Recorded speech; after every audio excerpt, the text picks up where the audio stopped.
music to the noise, yeah, the mess we make. Machine Pun Kelly get caught in the fray. Facts and logic with a twist of chest. Strip it down to truth, yeah, forget the rest. You propose the lies right out of the park. Look beyond the shadows that set the dark. Sparks of laughter fire up the night, bringing clarity where they blur the fight. Cut through the chaos, yeah, the tangled lies. Machine Pun Kelly with a set of clear eyes. Truths and jokes gonna rock this show. Step into light where the real facts glow.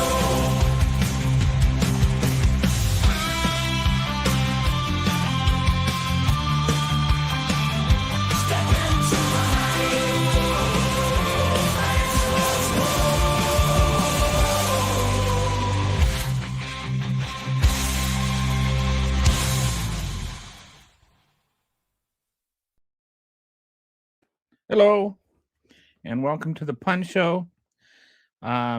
We may be getting some new audiences here. I just started a Twitch account, and this is my first stream to the Twitch account. So we'll see how this. Oh, we've. Oh, right. So awesomeness. I don't know what did Don Lemon just found out. Who cares? Did he just find out it was MLK Jr. Day or something? Anyway, it's Martin Luther King Jr.'s birthday. I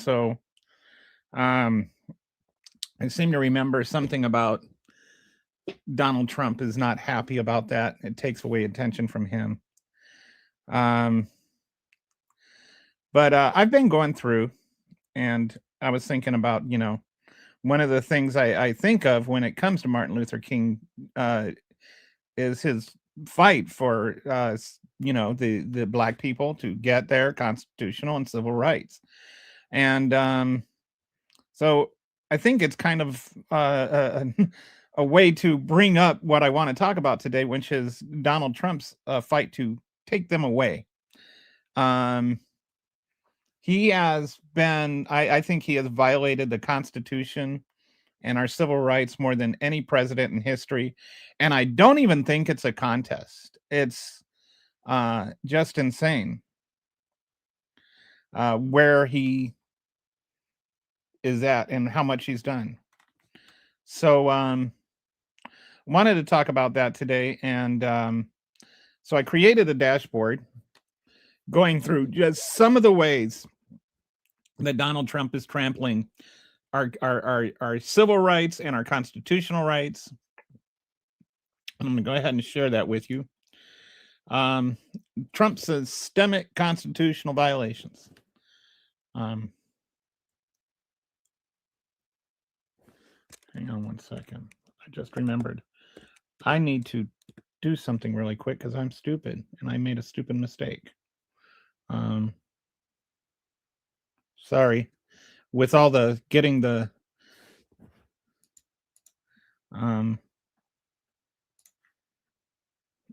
Twitch thing set up, I forgot to do one thing I need to do on the YouTube site. Okay. There we go. All right. So let's it's interesting. Oh, okay. So those who want to, my my companion here,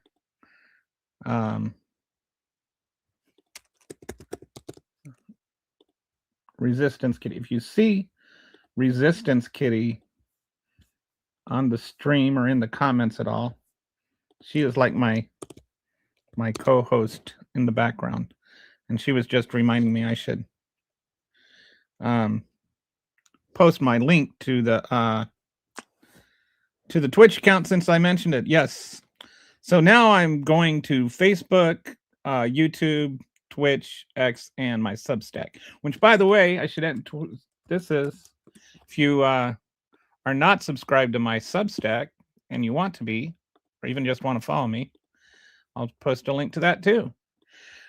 One of the things I get yelled at, a lot is I try to build my following, but I haven't really tried to sell myself out much. So you know what I'm going to do? I'm going to tell you why I do this. Before I go into this whole thing, I'm going to tell you why I do this.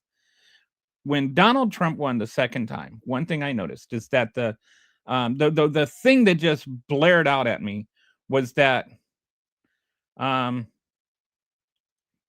uh when Donald Trump won the second time, the thing that screamed at me the most was that people who voted for Trump were more likely to believe in disinformation. And I think that, we have a country where people that different opinions are valid. Um, but there's a difference between having a different opinion and having just believing things that are false.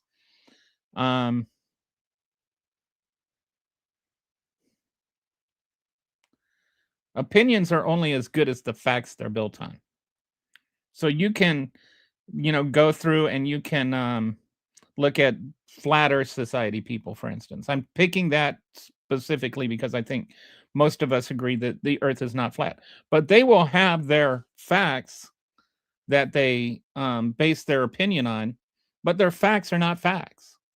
And so their opinions are not valid. Not because I disagree with them, but because the facts they're basing those on are not valid. Your opinion is only as valid as the facts on which they are built. I had a teacher in 5th grade one time that she was like saying, there's no such thing as a wrong opinion. And I told her, well, I do think there is such a thing as a wrong opinion. And she said, how can you say that? And I said, well, that's my opinion. And so then, she actually got mad at me and laughed at the same time. But that's, opinions matter and opinions are valid as long as the facts on which they are based are valid. When your facts are faulty, your opinion is worthless. And so I decided I want to do what I can, as much as I can, to actually correct the record and state what the facts are. And if I get a fact wrong, I will 100% come back and say it. I've been wrong. I said one thing wrong on the show one time, came back and said I said it wrong the next day. I found the guy who I was wrongly correcting and apologized to him off the air beforehand. I'm not afraid to be wrong. If I'm wrong, I want to know I'm wrong. Like, there's two kinds of people that are wrong. There's people that are wrong who don't care they're wrong, and there's people that are wrong who care they're wrong. The people who care if they're wrong are people who learn. The people who don't care if they're wrong don't learn. And that's the danger when you get somebody like Donald Trump being president and all of this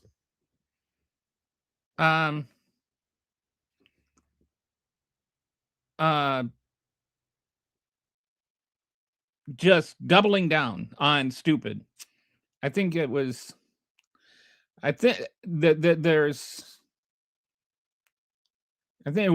falsely attributed to Mark Twain, but it's kind of a saying that it's easier to convince someone it's easier to fool someone than to convince someone they have been fooled. And I think that is a commonality with Donald Trump supporters, is they believe, for instance, that there were open borders, even though we had a border patrol the entire time Joe Biden was there. Even though we had record apprehensions while Donald Trump was there, we were actually apprehending more illegal immigrants under Joe Biden than any time in history. And MAGAs and Trump supporters use that as evidence that we had an open border. It's the exact opposite, right? It actually proves we didn't have an open border. All those apprehensions prove we did not have an open border. Because if we had an open border, the number of apprehensions would be 0. And so what they did is they took a conversation, which we should have, over asylum rights, and they made it over something that doesn't exist, open borders. Do we need to have a discussion about how to speed up the asylum process without denying people their basic fundamental human right to asylum? Yes, we do need to have that conversation. But the conversation is not about whether or not we have open borders, because we don't have open borders. We never did. Donald Trump did not like restore border patrol when he became president. What Donald Trump did is he took away the fundamental human right to seek asylum.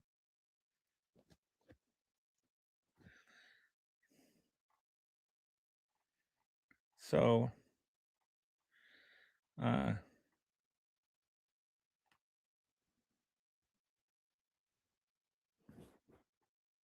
just scrolling through some of the comments here. I've had some listeners complain that I spend too much time on just comments that are pointless. So like Biden's borders were fully secured. Well, actually they were. They were fully secured. Although I not think you meant that seriously. Like, what does border security even mean? You know? Like what does that mean? Like these are words and phrases that get tossed about: open borders, secure borders, but what does that mean? Secure against what? Secure from whom? Open to what? Open to whom? Cuz we don't want to have like borders that nobody can cross, right? So it's either open and closed or these two dynamics that don't exist. Like if you have open borders, then that means everybody can come across. And if you have closed borders, that means nobody can come across, including like people that should be allowed to come across. You have in the middle, some people can come across. And what does come across mean? Does come across mean come across and get allowed to walk through? Or just, like you're a citizen, right? So let's say you went to Tijuana for a vacation and you come back and you show your passport or your like they have these like driver's license passport things that let you go to Mexico and back and Canada and back. So you show them that. They're just like little driver's license type cards. And then they wave you on through because you're a citizen, you're allowed to cross the border. So a closed border, you wouldn't be able to do that, right? Like an open border means anybody can come through. Closed border means nobody can come through. So who is allowed to come through? And what does come through mean? If somebody comes through and they are told to go back immediately and they're here for like an hour or less, is that an open border? When you talk about using apprehensions as or encounters as a measuring stick of how open the border is, and you're trying to say, look, this many apprehensions happened, or there were this many encounters, and that proves that the borders were open. Actually, that proves the borders were closed because they were apprehended, because they were encountered. If you didn't have a border patrol to encounter and apprehend people, then we would have zero encounters or apprehensions. So this guy says I'm racist. I don't know what that comes from.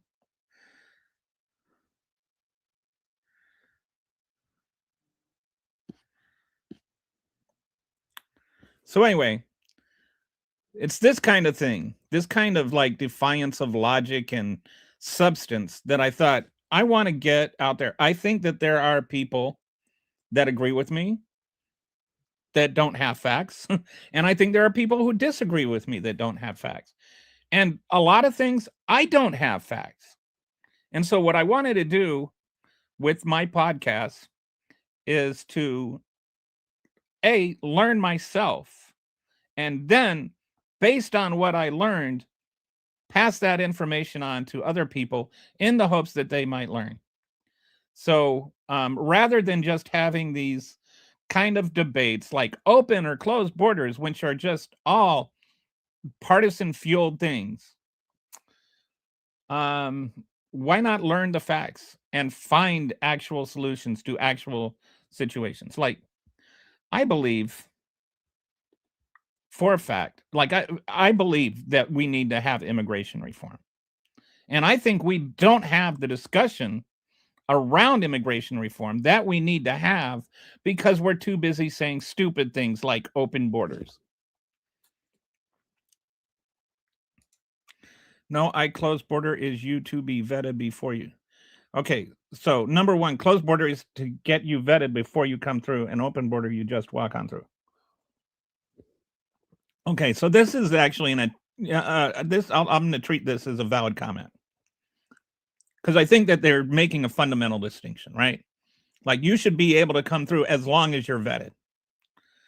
And if you're not vetted at all, you shouldn't be able to just walk on through. But this is a want to talk about a couple of things regarding this. Number one, Joe Biden actually did try.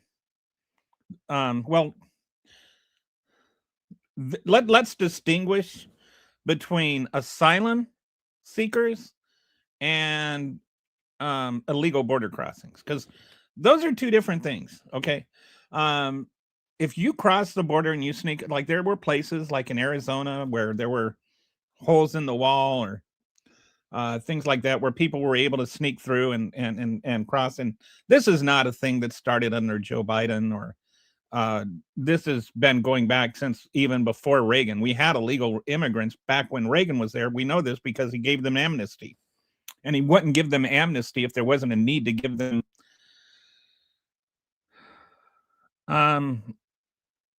if they weren't here, that he wouldn't need to give them amnesty. All right. So there are people that sneak over the border, and there are coyotes that sneak them over, and there is human smuggling that goes with these coyotes and all of that. Nobody denies that. And you just get into these weird conversations where, like, if you're for asylum, then somehow that means you're for, coyotes smuggling human beings over the border.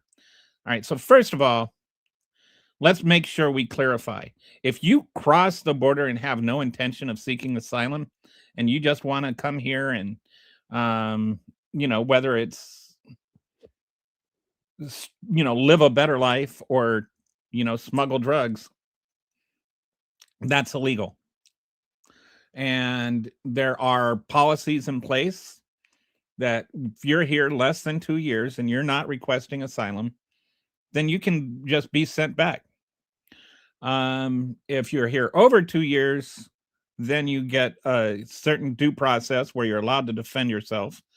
And then a judge can hear your case. Now, like you say, well, why would you be here over 2 years illegally and still be allowed to say just because you were here 2 years? And the one guy that was sent to El Salvador, I can't think of his name. Hang on, I'm gonna check out his name here.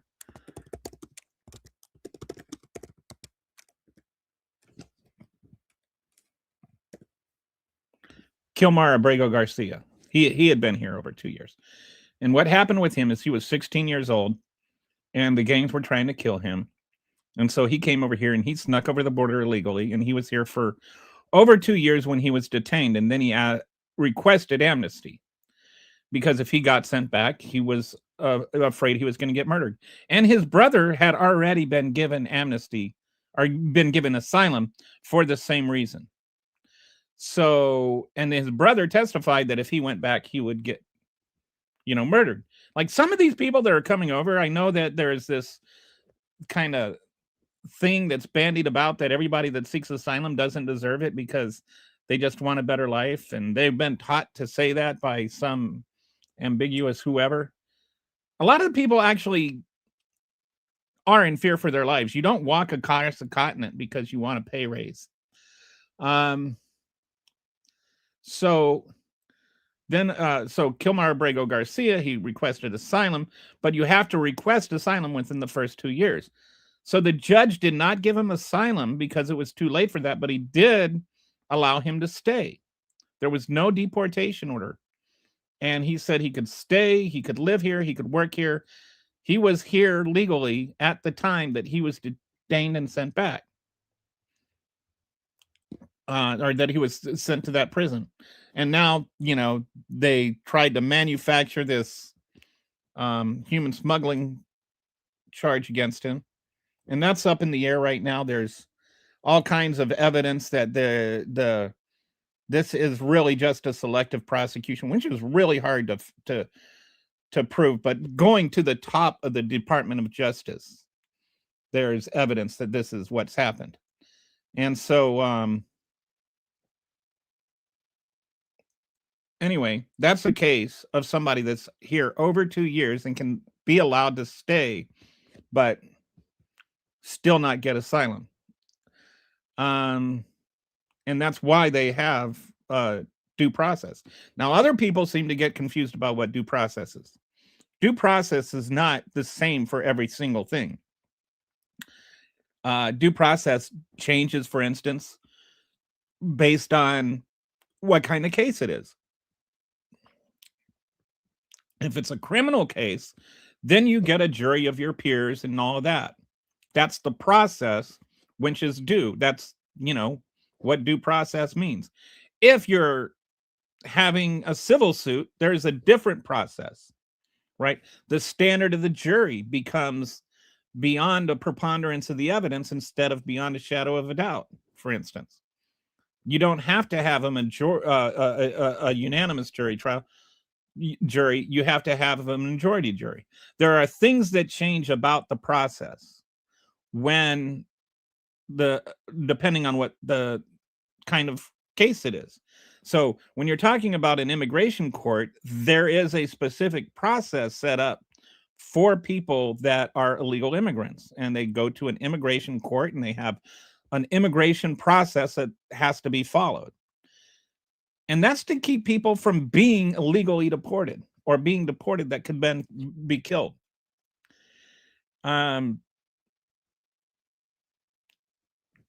What happens is now we're conflating all of these things into just like you just crossed the border illegally. Well, a lot of the people that cross the border illegally in order to claim asylum. And there's things that are wrongly stated about that. And Joe Biden, I criticize him for this too. This idea that you have to, go to a port of entry to request asylum. That's not according to the law. The law says that you just have to report within 2 years. And it even says regardless of port of entry. So it's not, and regardless of legal status, where you enter does not matter. How you enter does not matter. The time does matter. The time is specified in the law. It's got to be within 2 years. And so what is the due process for asylum seekers? The due process for asylum seekers is you cross the border, you say, hey, I want to request asylum. Then, like a border patrol agent sits down with you and has a brief conversation with you. What kind of papers do you have? Why do you feel like you or have why do you think that there is danger if you get sent back? And it's called a credible fear. And they establish whether or not they on first brush have a critical fear. You say, if I go back, I had the cartels threaten me with my life if I didn't smuggle drugs for them, which, this is a common thing that happens. A lot of the people that get into the cartels don't want to get into the cartels. They want to keep breathing. And so they say, well, the cartels told me if I don't smuggle drugs for them, they're going to kill me. And so then they ran across the country and they came here to seek asylum where the cartels couldn't get to them. Cartels can still get to them in Mexico. So they come over here, and then so the guy says, okay, why do you feel that way? And then he listens to their story. And if he believes it, then he gives them a hearing date. And the hearing date is with an asylum officer. And the asylum officer sits down with them, goes through all their paper, has checked witnesses and other things, and then they decide whether or not there is a credible fear. That's the way the law is. That's the process which is due. And according to the Constitution, if you're in this country, you get due process. It does not matter if you're a citizen or not. That's according to our own Supreme Court's history.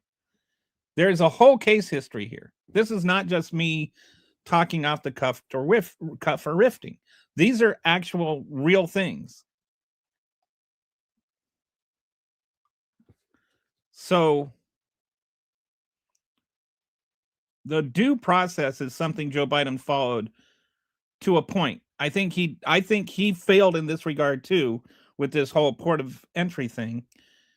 But Donald Trump is just denying them the process at all by not even allowing them to enter, not allowing people to have the fundamental right to request asylum. So I don't know if that answers your question or not, but you have to distinguish between whether somebody is seeking asylum or somebody is entering illegally. The number of people that requested asylum under Joe Biden was around 4 million, which is a lot. But you also have to consider the context of that.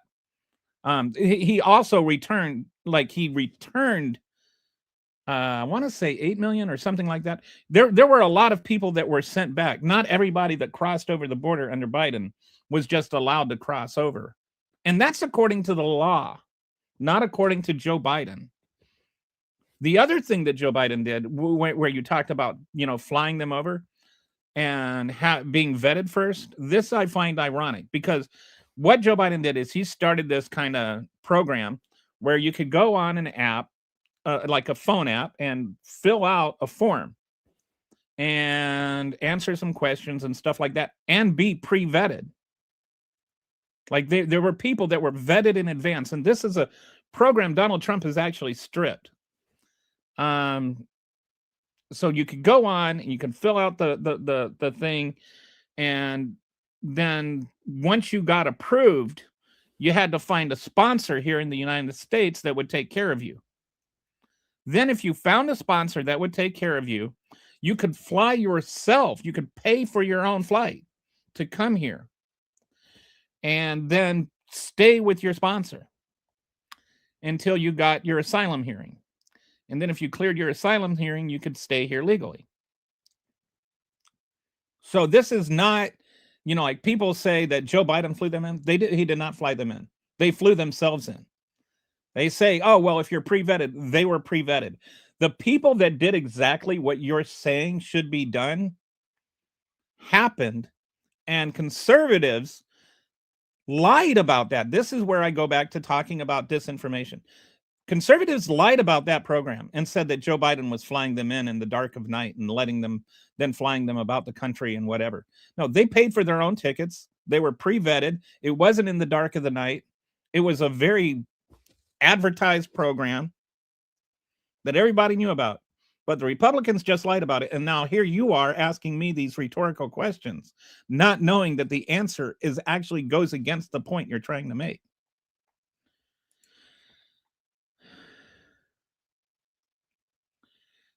Yeah. So are you okay with them? So we're talking, yeah, somebody's talking. They have millions of illegals. Oh, okay, hang on.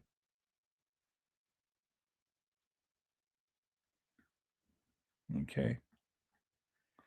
So, all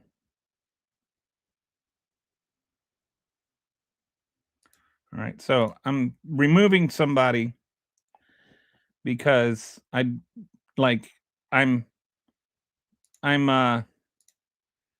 just so you know, I'm not a censor, but when people start using racist stuff and racist rhetoric and that kind of hate rhetoric, you're gone. I don't want those comments on my channel.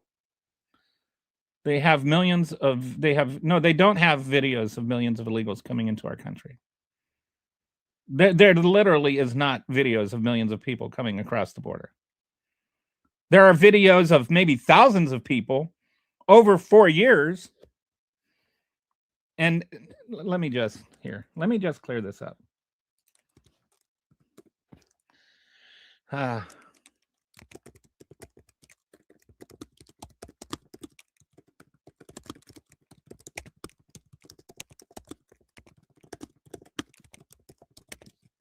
Okay, I'm just gonna ask Claude this because, why not?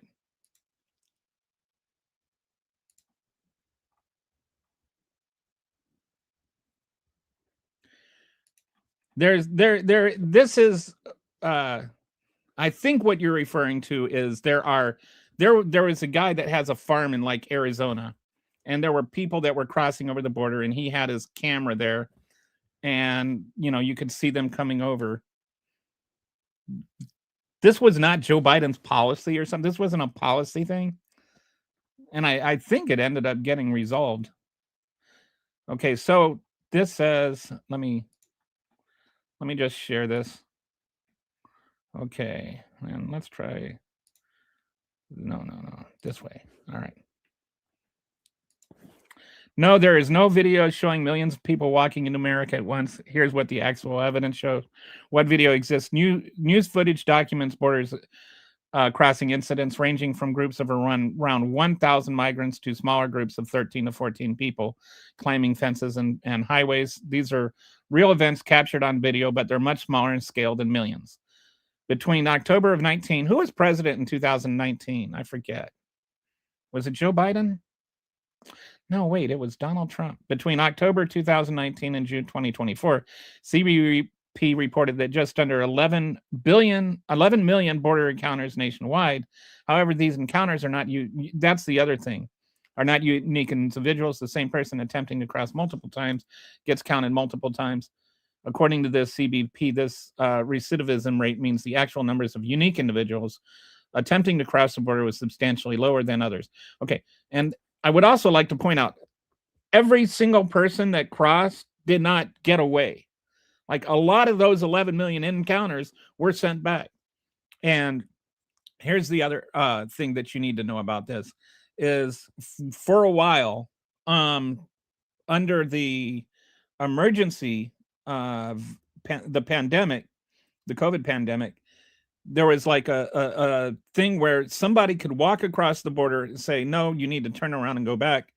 And they would turn around and go back. And then the next day they would come over here. So let's say Jose came over here and said, oh, I want asylum. And they're like, no, go back.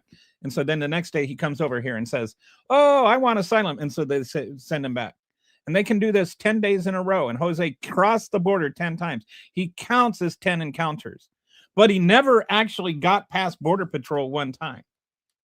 So this is the problem with just using encounters as like a way of showing how open the border is. Actually, he got caught 10 times and he got sent back 10 times. He's not over here at all. He's not over here 11 million times. So let's keep looking at this. Additionally, encounters include people apprehended between ports of entry, people presenting at legal ports of entry seeking asylum, which again is a constitutional right, people who are expelled and tried again. The reality, the highest daily encounters were above 10,000 on many days in December of 2023, not millions, and not all of those came into the country. The unauthorized immigrant population in the U.S. estimated at 11.3 million in 2024. But this represents accumulation over many years, not recent arrivals. So while border crossings are a real phenomenon documented in video, the scale in any single video or event is hundreds or low thousands, never millions at once. So this is like, if you want to have a real conversation about these things, let's have an honest conversation about these things. So which is it? Socialism ruined their countries, or socialism is great? Okay, it's neither of those things. And do you know anything at all about the history of South America and Latin America and Central America? It is not socialism that ruined those countries. What ruined those countries is authoritarianism. And a lot of that authoritarianism was authoritarianism set up by the United States. Have you ever heard of Guatemala? Let me check something out here.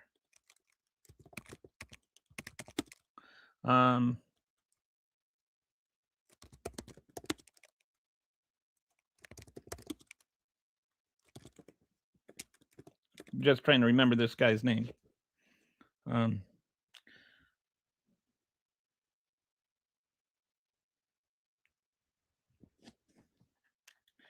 So what happened is in the 1950s, I want to say, there was a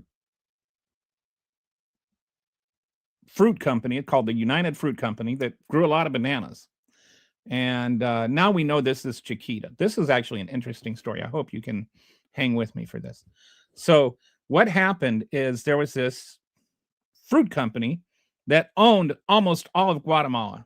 Like, it owned the power lines, it owned the power company, it owned the roads, owned the phone companies. It had more authority and power in Guatemala than the actual Guatemalan government did. It ruled Guatemala. Meanwhile, the average pay in Guatemala was some of the poorest in the world. That even when you compared it to like the poverty level in America, and like a poor black family in America in the 50s, which was pretty depraved, right? It was pretty low. When you paired it with that, the average black family in America was making like 10 times as much money as the average Guatemalan family, adjusted for, cost of living and stuff. I think it was like the average income was like $30 a year or something. It was insane. And the most of the farmable land, like 80% of the farmable land, was owned and operated by the United Fruit Company. And so then this guy came along. He wasn't a socialist so much as a democratic socialist. And the other thing that the UFC was doing was they owned all this stuff, but then they would declare on their taxes that the land was worth less than what it was. So they were also underpaying on their taxes. So this guy ran for president and he won in a fair election. And one of his policies was that he was going to buy UFC land from them, and he was going to give them what they declared their taxes, or what they declared on their taxes the land was worth. Then he was going to loan that money to poor Guatemalan families to be able to grow their own farms and their own bananas and make their own money. And the best part about this, that's like insane, is that the land that he was going to be buying wasn't even being used by the UFC. They were just setting that land aside to keep any competition from happening. So they didn't like this very much. And this was an American-owned company, and the two owners were two of the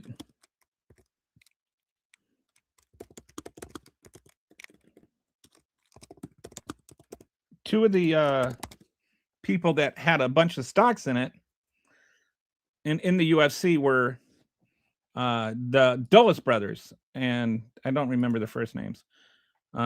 Okay, John Foster Dulles was the Secretary of State, and Alan Dulles was the director of the CIA. And this is where you're just like, holy fornication, Batman. So what happened is the Dulles brothers owned a bunch of stock in the UFC. And they didn't like the idea that this guy had won the election and he was going to start selling UFC land that wasn't being used to farmers to use it.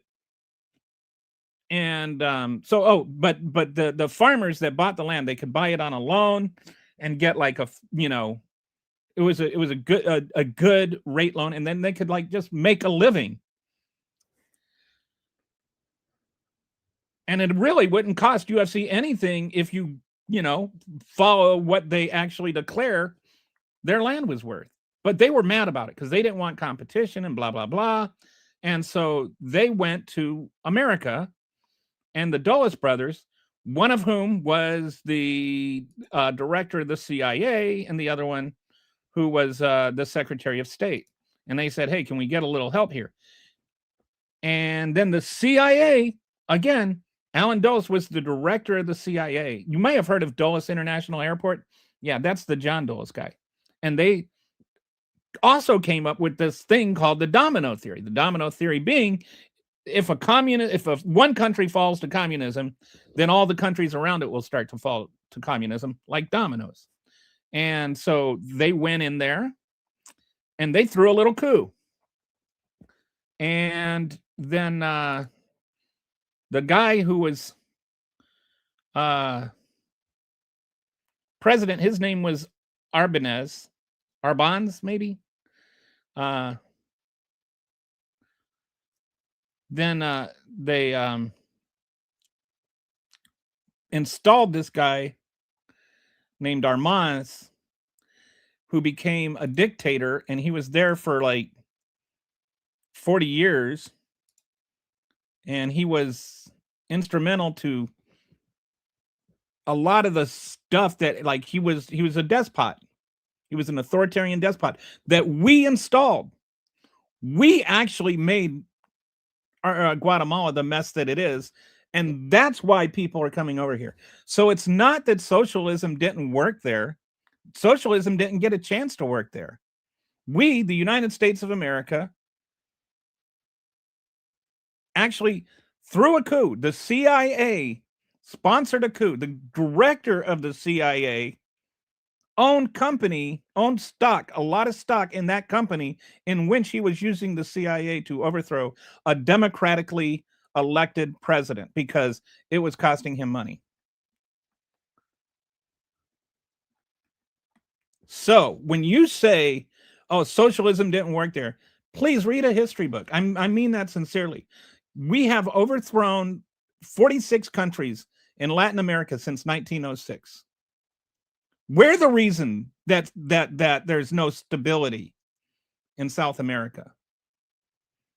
And there was a brief time under Clinton, and I know this because my dad was the one that coordinated the whole thing. There was this thing called Summit for Americas, which was actually an attempt by the United States to foster and develop democracies in South America.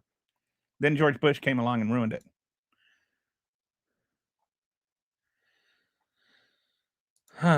Thumbs down to the orange clown with the tiny bruised hands. That just like turned out the great mystery was he doesn't like was aspirin soup. Socialism has never worked in a lot of countries. If you really, I don't know where you're talking about socialism or whatever. I have a feeling that you actually do not know very much history. Socialism in terms of, you know, like absolute socialism, like communism, because nobody's ever advocated for that here. Nobody's advocating for that. I think what you're using is called an etymology fallacy, where you try to use a word to mean two different things at the same time.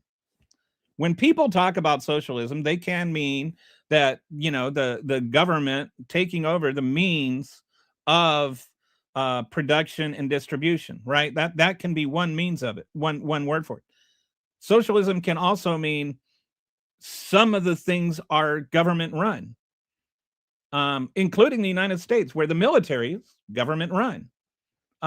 I don't think you really have a grasp of socialism to make such a declaration.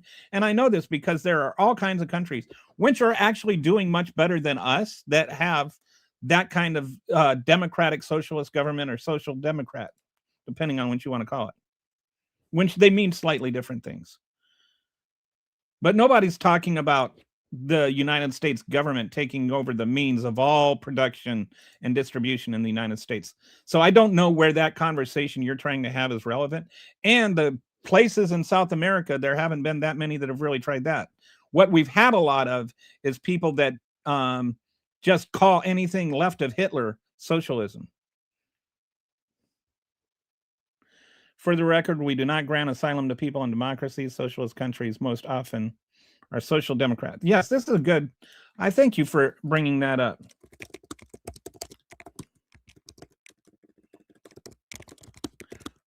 I'm gonna make sure I got. There are only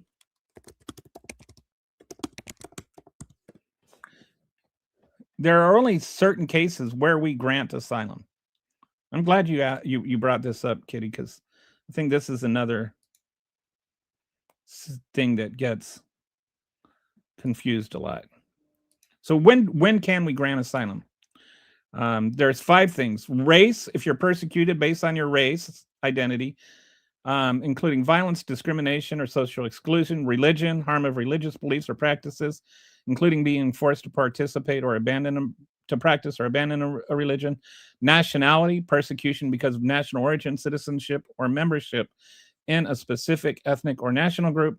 Political opinion, targeting for political beliefs, support of opposition movements, activism, or even imputed political opinions, and membership in a particular social group. And this one's the one that there's more interpretation involved. What does that mean? And, like being LGBTQ, survivor of domestic violence, family ties, people resisting gang recruitment, and other socially distinct groups, especially when it comes to Donald Trump. The Supreme Court has ruled that this fifth social group, is up to the policy of the president. Like the president determines whether that is. So, if it does, the distinction here is that like cartels are not the government. At least not always. Sometimes they are, like Hungary. But officially they're not the government. And if a cartel is persecuting you, does that mean that you can grant asylum? Because it's not the government. Generally, we think of asylum as being persecuted by the government. And it was under Clinton that we first recognized as being persecuted by gangs as a legitimate means of asylum. That continued under Bush. It continued under Obama. It was discontinued under Trump, recontinued under Biden, and now discontinued under Trump again. So that is a question that people might be able to form their own opinion on. There's no question that asylum or that gang cartels use threats of violence to force people to work for them. But the question is, does that constitute a right to receive asylum? And without going too deep into the weeds, the UN made it a human right to seek asylum, but they also made it so that each nation has the right to determine who receives asylum. Like, you don't just get to go to a country and say, I seek asylum, and then every country has to say, okay, I give you asylum. Like, each country can pass its own laws and procedures by which you are granted asylum or denied asylum. And this is kind of the difference between Donald Trump and everybody else. Is Donald Trump refuses to accept that being persecuted by gangs puts you in a special class of people, and nobody else does. Or everybody else, thinks of it that at least every other president since Clinton. So that's the conversation that we should. When I say we need to have real conversations, these are the real conversations we need to have. Does being persecuted by a drug cartel make you persecuted? And I would, my opinion on it, and this is an opinion, not a fact, but it's a pretty valid opinion based on facts. You're no less dead if a cartel kills you than if the government kills you.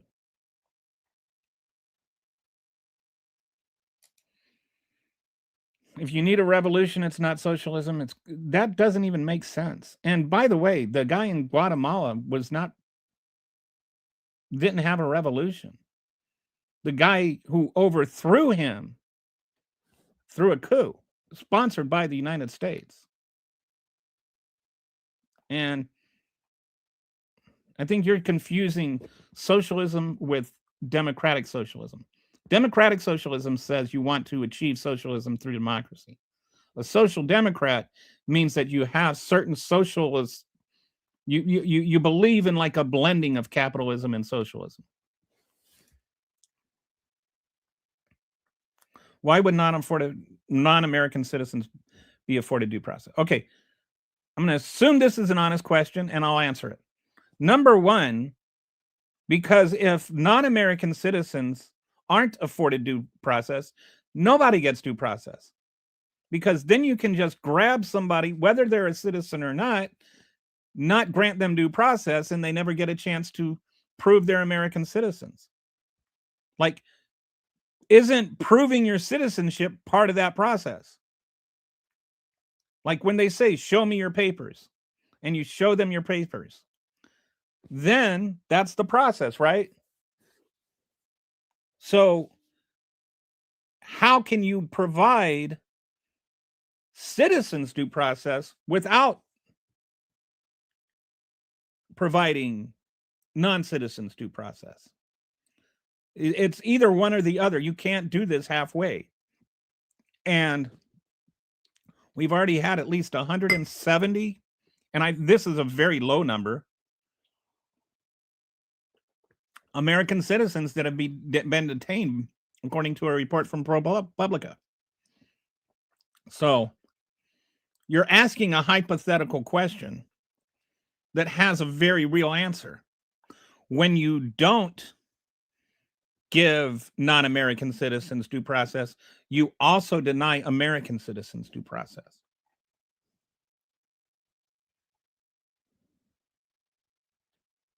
Due process? No. Due process is not entering illegally. That's not what due process is. That's what the law is. And what does not entering illegally mean? If you cross the border and you ask for asylum, is that illegal?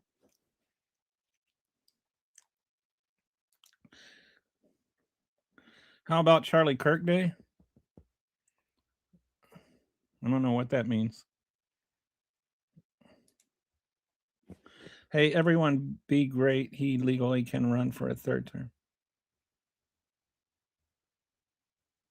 No, he can't. What if the reverse happened? What if citizens want to leave en masse? Would the government try to stop them? I don't think there's any law against leaving the United States. Their process was, I think.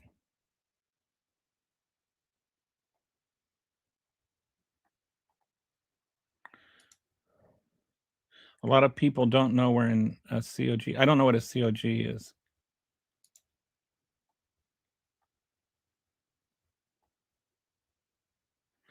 I don't know what I said that's racist, much less over the top, unless you're talking about somebody else.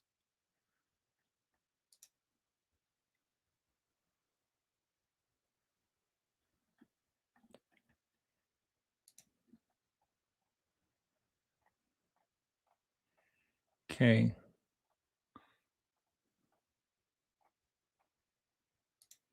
I'm getting behind in the comments here. Okay. So, as I said before, as long as you refrain from hate speech, you're not going to be banned from my channel. But when you start using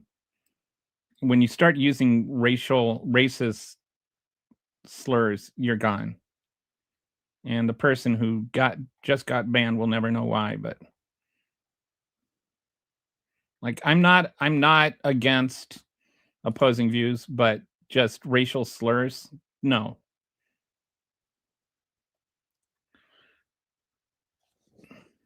I wonder who's going to run for the Republicans. I mean, the whole idea of Donald Trump running for a third term is just too ludicrous to entertain. Of course, I would have said the idea. There is this other thing I've noticed with Trump, and like he will float out something ridiculous, right? And there will be the initial shockwave of how ridiculous it is. And then he'll kind of float it out again. And then there's this lesser shockwave. And then the third time it starts to turn into legitimate debate. Like, for instance, Venezuela. Like, we were talking about Venezuela like a month and a half ago. And people were like, oh, he's going to invade Venezuela. And then the Trump supporters were like, no, you're not. You're being ridiculous. You're being over the top. You're being too paranoid. Oh, you just hate Trump. You have TDS. And then he invaded Venezuela. And they're like, yeah, oh, you're defending Maduro. Like, they don't even skip a beat. They just jump straight into defending Trump. Forget about everything they like. If they were saying I have TDS because I was saying that Trump was going to defend Venezuela, then they're saying that Trump is going to defend invaders Venezuela. They're saying that I'm criticizing him for that. I'm using that as a criticism of him, as an unrealistic criticism of him. But then when he actually did it, they defended him. So this is what happens: is you get first the whole shock out of it, then it becomes less of a shock, then it becomes a defense of what he did. So right now he's talking about Greenland and how we need it for our security. And is he going to do it? What's he going to do? Trump doesn't back down except from, like tariff threats. And even then, you don't even know. He went through all this trouble to get this, trade deal with Europe, whereby, we get taxed more money, the American citizens do. Now he's just thrown that to the wind, threatening more tariffs if we don't get Greenland. He's got Europe united against us. They have an app in Europe now that you can go and you can check an app before you buy something to make sure it's not an American product. Like, you've got people all over the world now boycotting American products, including our biggest trade partners in Canada, Mexico, and Europe. Like, over half our GDP depends on our commerce between those three countries. But anyway, now I wonder the same thing with what happens if he runs? Like, what happens? And he just declares himself the winner.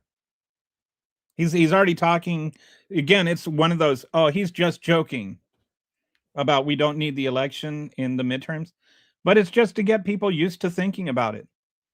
And then there will be there's going to be a flow or something, I don't know what to call it, where people are start to adjust to the idea, like how you get into the bath and it's really hot, then your body starts to adjust to it, and then you turn on the hot water again once your body's all adjusted to it and make it even hotter. It's like this. This is how he runs things. He comes up with something outrageous, waits until you get used to it, and then he starts making it more outrageous. So now we're talking about 25% tariff on everything to do with Europe, and we're talking about going to war with Europe over Greenland because we need it for our security. You know what we need for our security? We need NATO.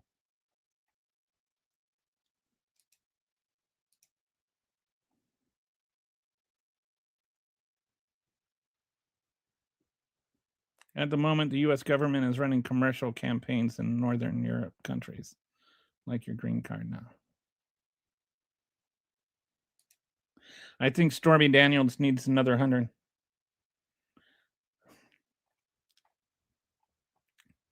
Russia has colored people too. Interesting. Where are you from, Sean? Did you know that Russia has a higher Muslim population than anyone in Europe? Or yeah, there's. I was just asking because you spelled colored with the English spelling. How can anyone who is not at least a billionaire love Trump? I think the only way they can love Trump are because they're just billionaires in waiting or something.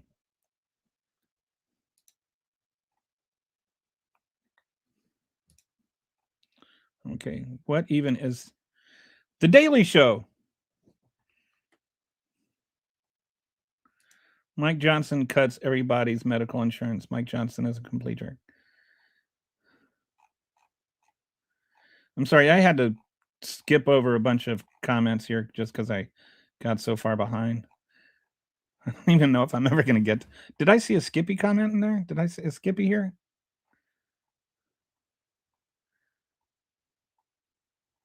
Thought I saw Skippy. If you're here, Skippy, hi. All right, so the law won't allow that, Kelly. I'm not sure what the law won't allow, but it doesn't seem to matter much. The law used to not allow ICE agents to execute moms on a street because they're trying to pull out. But here we are. I'm from Europe, and trust me, we are doomed. We imported all our problems, and for years have been wanting war with Russia. We are doomed, Trump. Yeah, I don't believe you. Democrats are trapped in hate and bitterness, says the person who says Democrats are trapped in hate and bitterness. Trump won't make it to 2028. I wonder. I mean, it's in like he is clearly not a healthy man. Idolizing a politician like Donald Trump is like, yes, that's it. That is actually the answer to the question, why do they why would anybody that's not a billionaire support Trump? For the same reason that they think the stripper is going to go home with them. This one really likes me. She let me give her a 20. The U.S. won't become an authoritarian. The U.S. is an authoritarian dictatorship.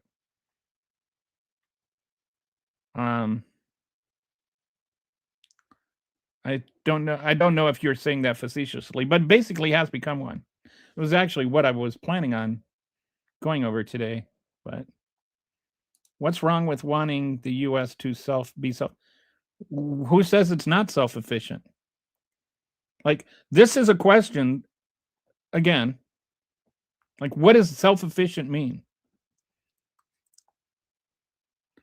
And what's wrong? Okay, let me see if I can extrapolate from this question an honest meaning. Are you saying that the U.S. should be able to independently run itself without anything from the rest of the world? Because a lot of things just aren't easily done in the United States, like growing coffee.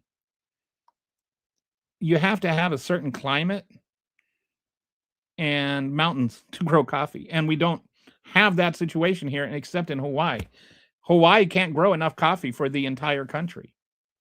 So what's wrong with importing coffee? Number two, importing coffee actually makes Americans money. Like the coffee industry, let me see. I'm just going to ask this. How much does the coffee industry contribute to GDP?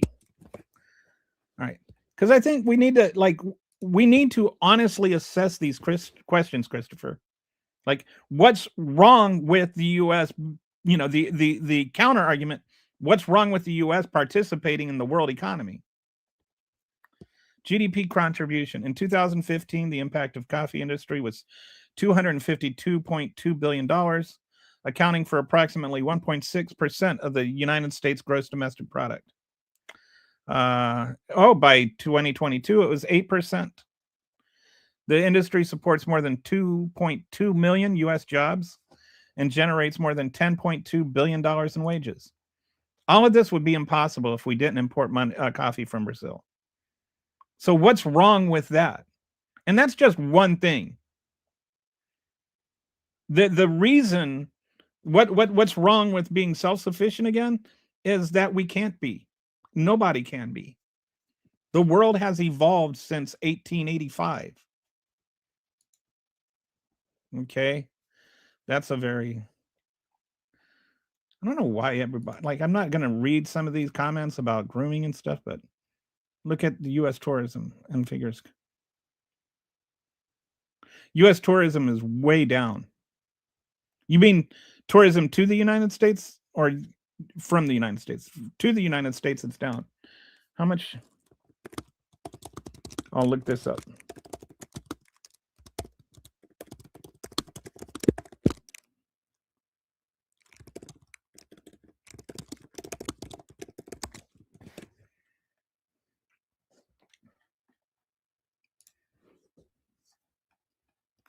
I think it was down like 30% or something.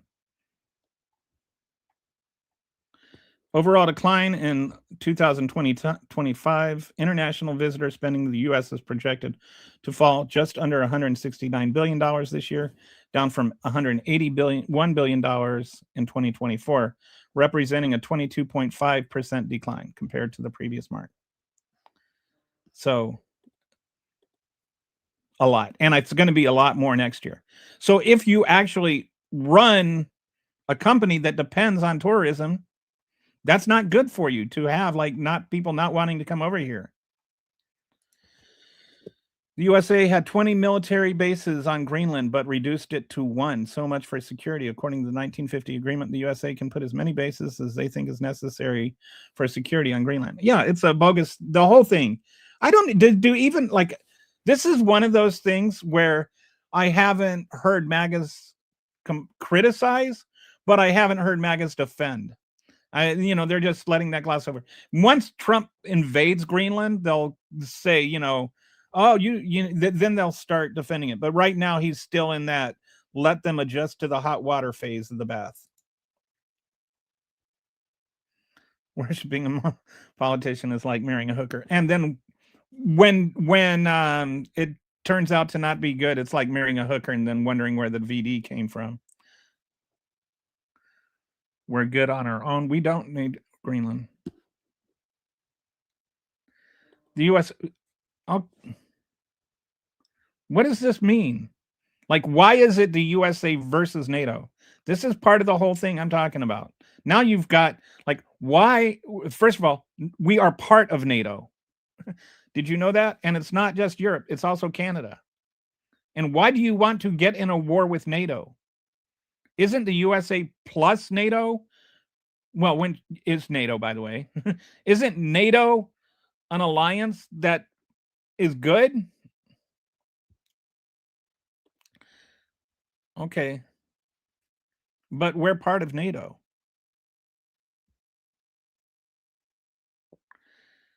Don is playing 3 Dementia chess.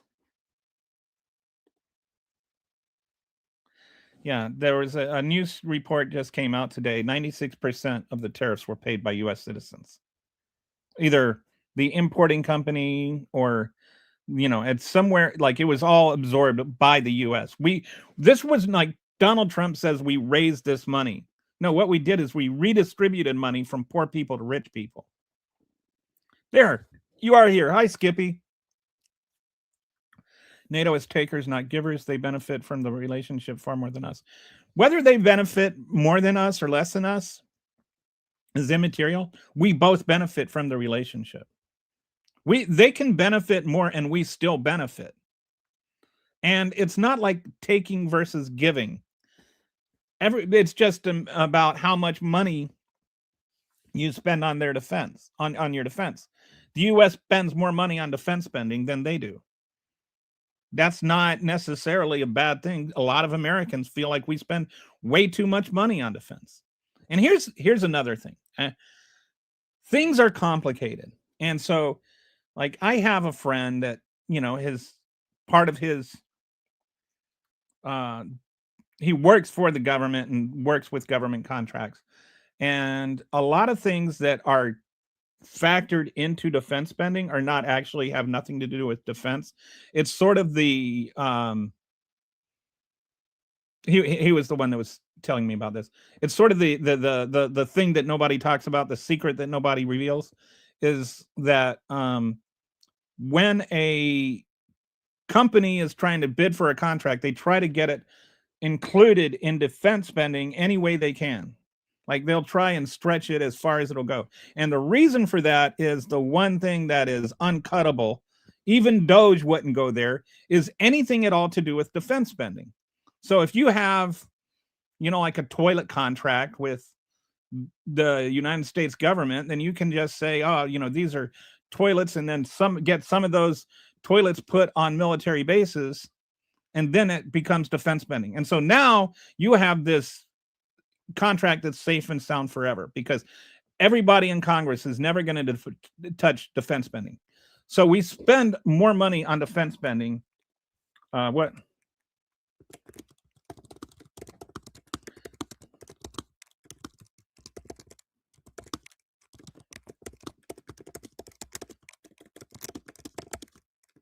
We spend more money. I'm just researching my facts here. We spend more money on defense than any country in the world, and it's like not by a small margin either. The United States led the. So in 2023, we spent $916 billion. That constituted over 40% of the military spending worldwide that year. So about 40% of all the money spent in the entire world on defense, we spend. So when you ask Europe to pay that same amount or Canada to pay that same amount, you're actually trying to tell them how to run their country and how to spend their money and how to allocate their defenses. So it's more versus less is kind of a thing. And there was like this kind of 2.5% commitment or anything, something. But the voters still get to vote. Those countries have democracies and they're allowed to determine for themselves how much money they spend on defense. And it's like if you have like, let's say you're, like in The Outsiders or whatever, and you've got, you're going to have a gang fight and you've got one guy that's the biggest and you've got the guy that's the smallest. Well, the guy that's the smallest still adds something to the gang, right? The guy from the biggest might still, you can't ask the guy from the smallest guy to become bigger. So you can't just tell other countries to spend more money on defense because you spend more money on defense. We don't need to spend 40% of our money on defense spending. And we need to actually look over our defense spending and see what's actually defense spending and what's just made up stuff.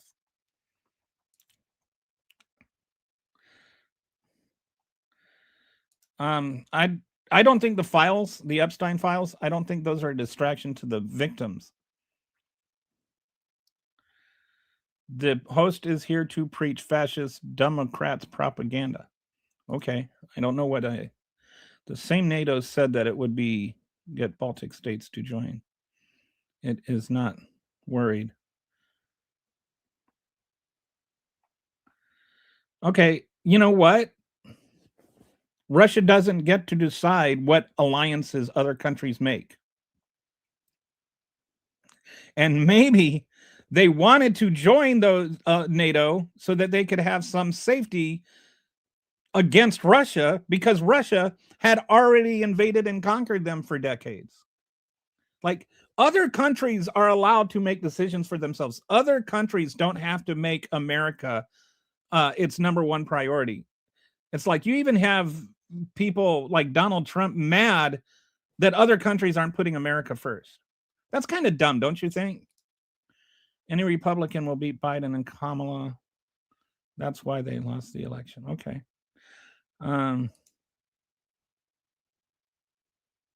Okay.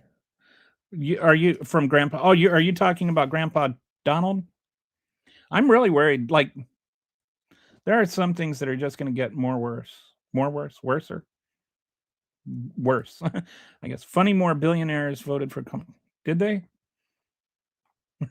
I know one thing: the billionaires that voted for that supported Trump are making a lot more money. The files are on the internet. Well, some of them are, and if you don't know, this is a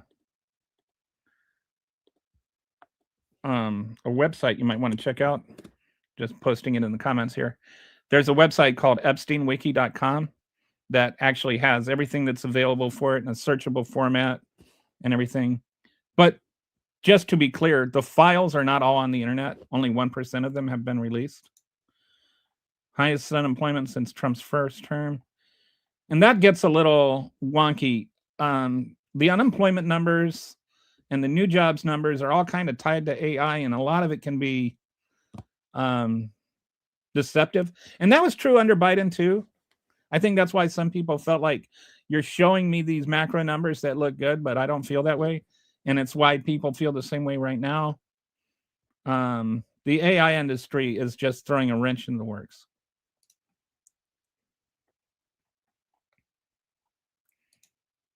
You're welcome.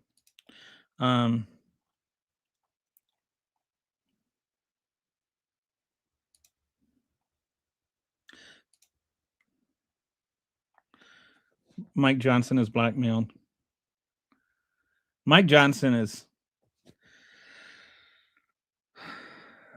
Mike Johnson maybe does not always tell the truth. Oh, somebody says Skippy says he went to the island.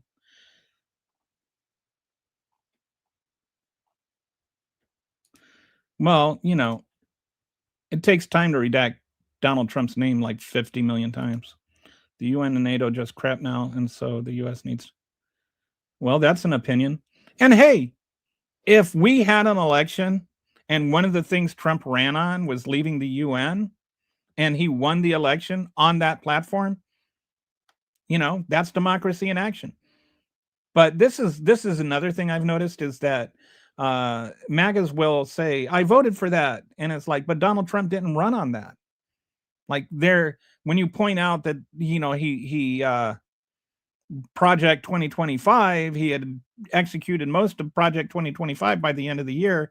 And they say, I voted for that. But he literally didn't run on it, ran away from it, said, oh, I didn't do that. And the margin was thin enough that if he had owned up to being part of Project 2025, maybe not everybody, maybe you still would have, but maybe not everybody that voted for that would have voted for him. So, I believe in democracy and I believe that we should get what we voted for. But everything he's doing, he did not run on. And a lot of what he's doing, he ran away from. And he certainly didn't run on leaving the UN and NATO and highest unemployment because Trump removed all the illegals. Okay, nothing you're saying there makes sense.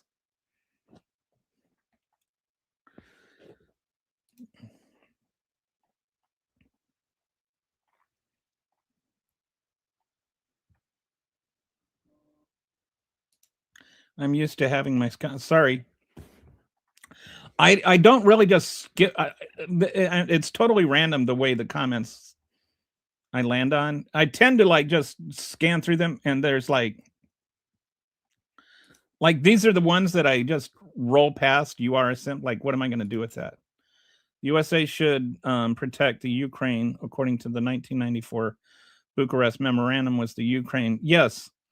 Did you know that Ukraine would be the second largest nuclear power in the world if they hadn't done that? Larger than Russia.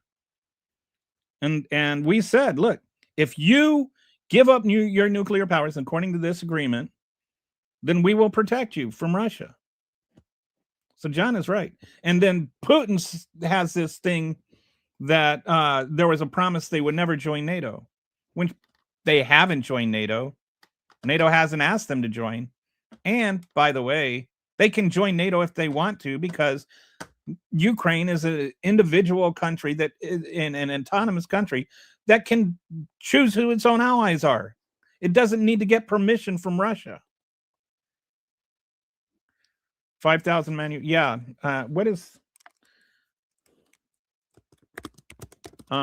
it's actually, I want to say over 100,000.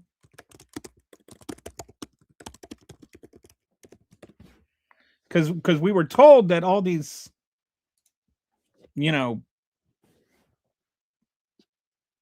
tariffs were going to result in manufacturing jobs, right? Let me share this.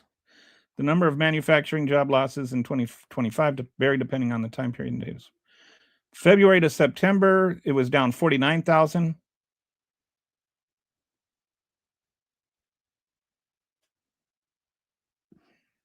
Uh, 58,000. Full year, 33,000.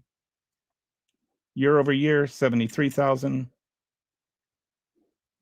Router contacts. So, and the rate of jobs being added also declined significantly. But anyway, yeah, we have less manufacturing. We have fewer manufacturing jobs than we did under Biden. Okay. There are a lot. You're not, if you are a person who is living in Europe and feels that way, you are not the only person in Europe, and not everybody in Europe feels that way. Also, Europe is not a country. There are a lot of other countries. There are a lot of countries in Europe. Something you might know if you actually live there. You're telling me Trump went to McDonald's and UPS and fired 1,500 people. It's free market, Trump.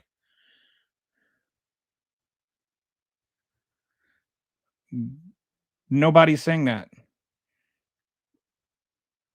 What we are saying is that when you slap tariffs on companies, which we said before, and you ask them to not pass on those tariffs to American citizens, what happens is it becomes harder for them to pay for people. And so then what happens is that people start losing their jobs. It's not like Joe Biden personally went and put sale prices on every single item that was sold.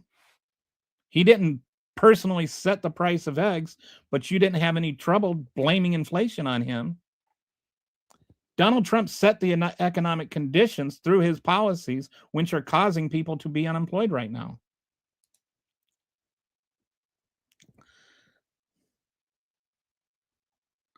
If Russia and China can keep their old men alive, so can we. Wow, you are a gullible fool. I think you. So this is when I'm trying to get better at skipping over some of the nonsensical ones.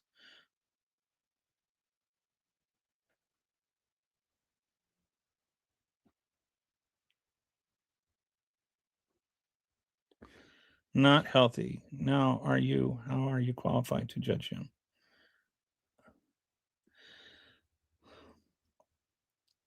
Okay, it's YOU''RE. And because I keep watching him fall asleep and nap or take naps in the middle of cabinet meetings.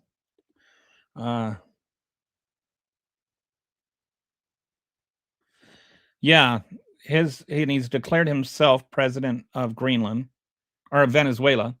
He wants to take over Greenland. He has himself as chairman of this board in Gaza in his peace plan. I haven't heard about the peace committee with Russia, but I'm totally shocked by that.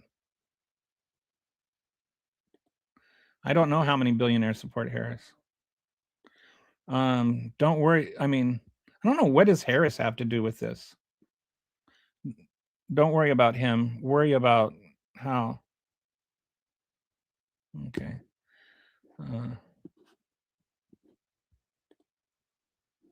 I don't know what you're talking about. It's not that one or the other of them has to be healthy. Joe Biden could ride a bicycle. I know that because you guys made a big issue about out of falling off one. Can Donald Trump ride a bicycle? He can ride a golf cart.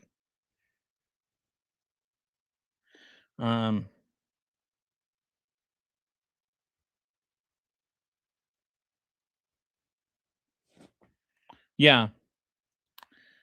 This is more like Orban in Hungary, where he wants to be. He's talking about doing this is again the whole getting used to the bathwater thing. He's fired his first couple of jokes about getting rid of the 2026 election. He's talking about the Insurrection Act because of all the violent protests in Minnesota because somebody got hit by a snowball.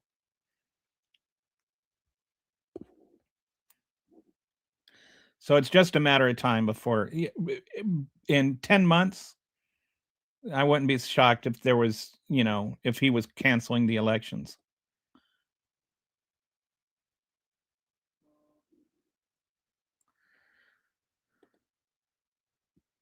Actually, I think we're more than, what is the current national debt?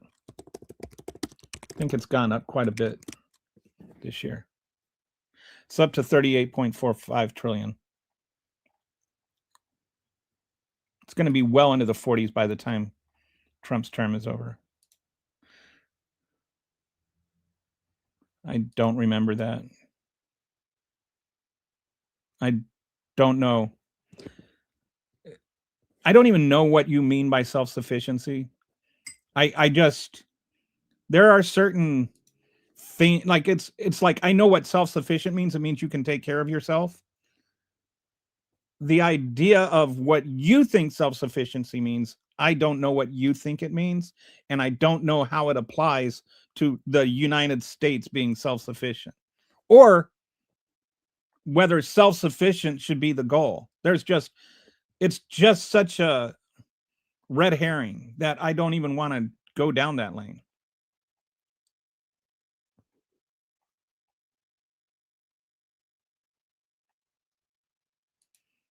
Yes, because he was parked and he couldn't get his legs out of the thing to stop it.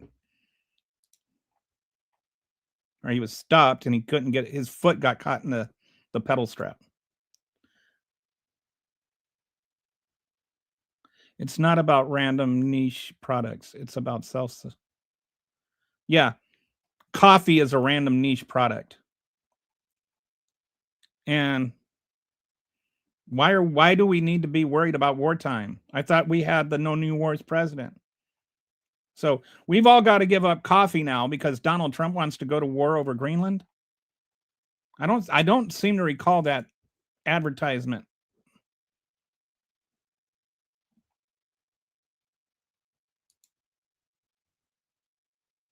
Yeah, because it's not a tropical environment. You need two things. You need a tropical climate and you need mountains. When they say mountain grown Folgers, all coffee is mountain grown. But the Rocky Mountains don't have a tropical climate. That's why I said there's two things. I didn't put a tariff on anything. And it's BRAZIL, not SIL. Donald Trump put a 50% tariff on everything from Brazil because Brazil prosecuted the guy that tried to throw a coup.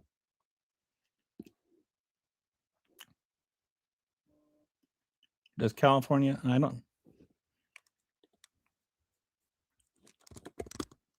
I think they do have some mountains in.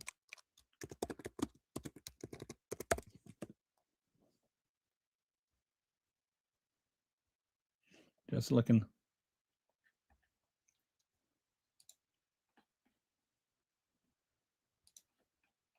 California does grow coffee. I stand corrected.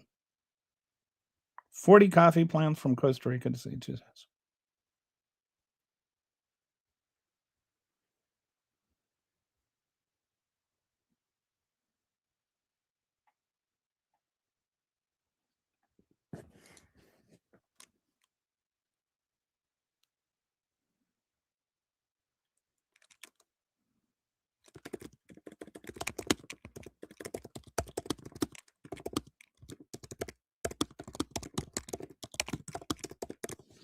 So we'll say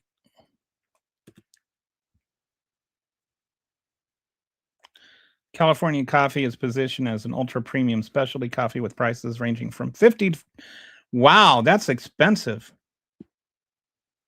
You ready to pay $50 for 7 ounces of coffee? Or for $10 an ounce for coffee? And we more than 99% of our coffee is imported. So your little, like, it's interesting. I did not know we had coffee in California. But sure, we don't have enough, so point stands.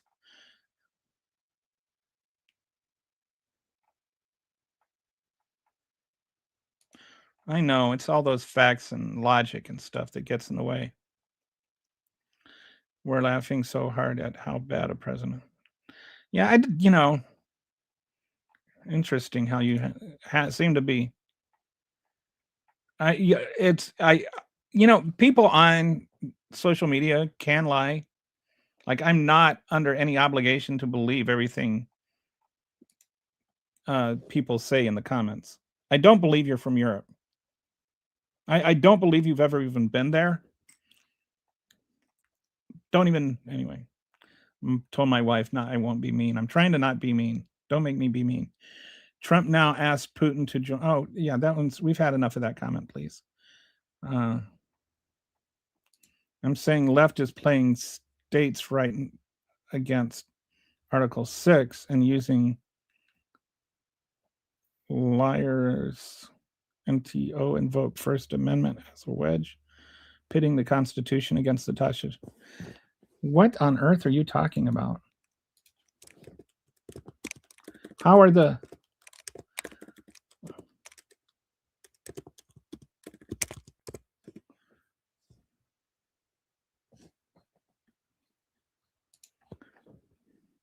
I don't even know what that means. Okay. The Sixth Amendment is the one that is like a right to a trial, right? Like right to a speedy trial. And you can confront your accusers and whatnot. I don't know what liars NTO. I don't know what that means. Or liars. I don't know if that's like a typo or whatever. Invoke First Amendment as a wedge. I don't know how the First Amendment and the Sixth Amendment are being pitted against each other. I don't know what any of this means. And just this, if you want to clarify, I can try and address that. But right now, I don't even know what that. I don't see any way that they're using the Sixth Amendment against the First Amendment.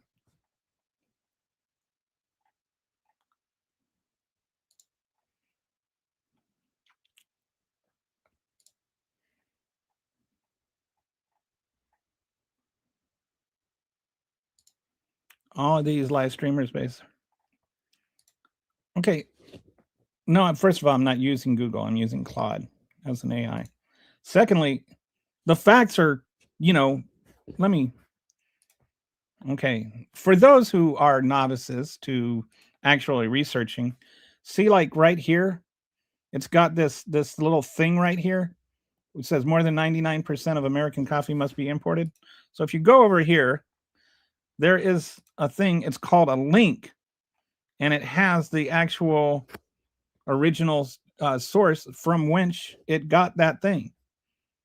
So, and secondly, what's wrong with doing research? What's wrong with actually looking up the right answer? 6th and 10th, with the first being the wedge. I still don't know what that means. I know that the 10th Amendment Donald Trump is violating when he sends the national or tries to send the National Guard into those states. How are the 6th and 10th amendments being violated with the first being the wedge? What does that mean? Like, I honestly do not know what you are trying to say. Claude is not trained on Google. Did I get your reply on Sarah Riley's interview? Okay, so I looked into the whole Sasha Riley thing, and from what I can tell, I have not been able to find anything outside of like large social media accounts that talk about it. I know what you're referring to. This is a young man or maybe a young woman. There's some people say one, some people say the other, that is in the that is claiming to have been violated by Donald Trump and Jeffrey Epstein, and trafficked and stuff like that. They're like a pilot now, or I forget all the details. But anyway, I didn't go into a bunch of details and like really try, because from what I understand, there is no like right now it's just hard to say that there's anything to it, other than it's just becoming a something that's being trafficked a lot. And I try to be clear, like on all of this stuff. There's the whole, a lot of the Epstein files right now, or Epstein files, are just like things that were reported to the FBI. And I think of this like the VAERS report, where people could call in and say that, they got the vaccination and it made them sick or whatever. And whether or not that's true is another thing. The FBI reporting line was just something people could call and report things. And whether or not those reports have been vetted or verified is a whole other thing. So, and before I know more about whether this whole Sasha Riley thing is actually true and has been verified, I don't want to comment on it, because I don't want to give credence to fake news, and I don't want to deny if it's not true. I don't want to give fake news or I don't want to give fake news credence. If it is true, I don't want to deny a real victim. So I just my position on Sasha Riley is I'm not going to comment on it beyond that until there's something verified one way or the other.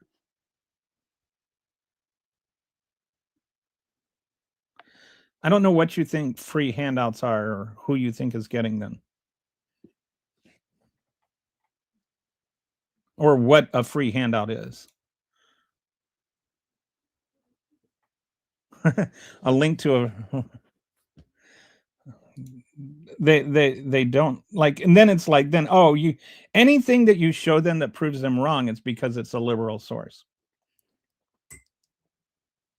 And then they quote One America News as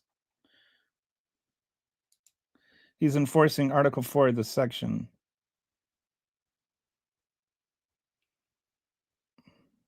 Do you know what is Article 4, Section 4 say? I don't mean interpret it.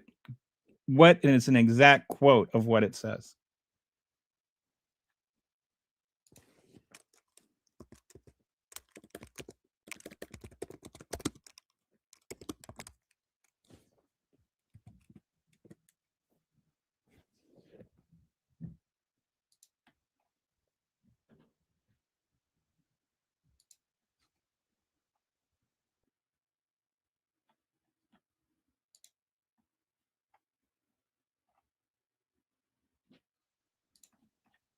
So anyway, you can answer that question. I know what it says. I know what it says. I just looked it up to make sure I'm right, but I think you need to actually look at what that says. No, they are not. They aren't. And you know who disagreed with you, by the way? Donald Trump's own Supreme Court.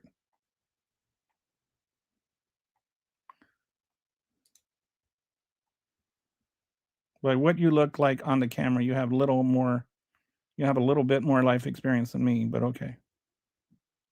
Well, I'm 58. I've been to 34 countries on 5 continents, lived in 4 of them. So at least I have some international experience. I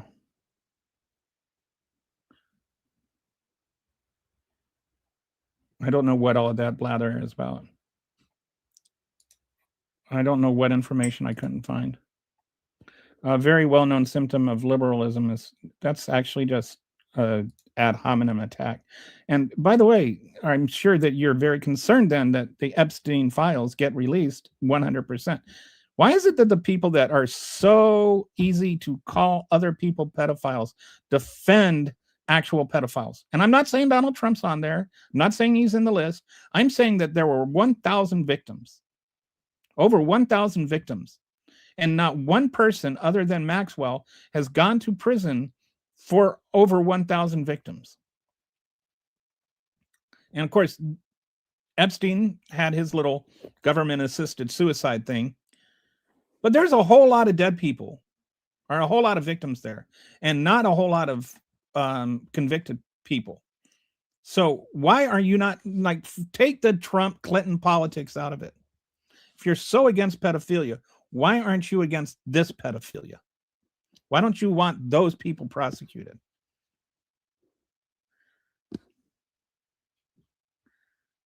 I know what it says. I'm waiting to see if you do. Yes, we've got the 10th Amendment, but the federal government needs to protect our national security for each state to have it.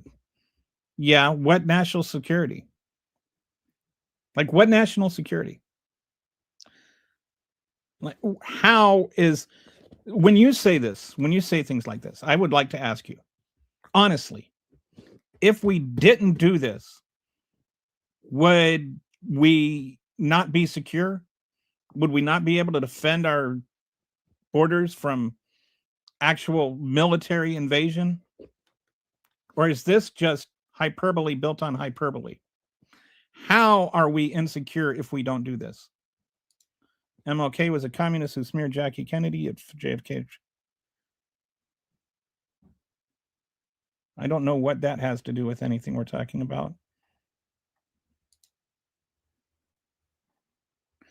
Mm, I would actually argue that being against Donald Trump or being for Donald Trump is anti-American.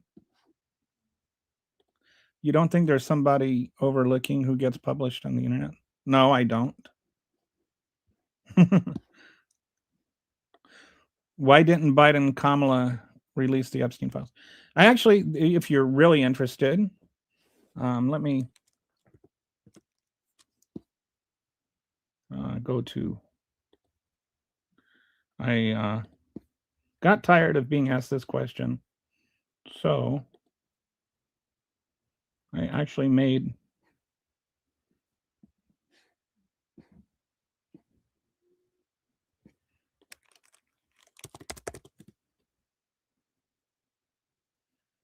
a.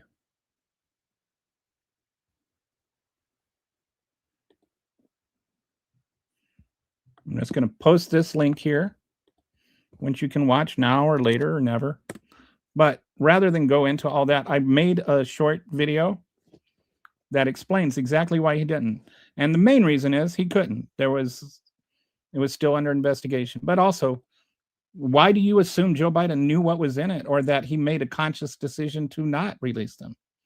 Like he never, you know what Joe Biden said about the Epstein files? Not a single thing. There's no quotes available of him talking about getting them or not getting them or whatever.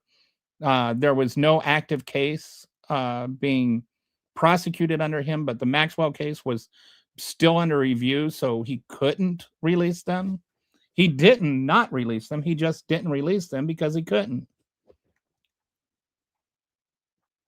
It literally took an act of Congress to release them. And there were some people from both parties while Biden was president to get them released. But the actual draft, the actual law requiring them to be released, which was what would be required, was not issued until afterward. And when there was a Freedom of Information Act and the judge said you have to hand these over, he handed them over without a fight on the day he was supposed to hand them over. There's no indication that Biden was like protecting the Epstein files either.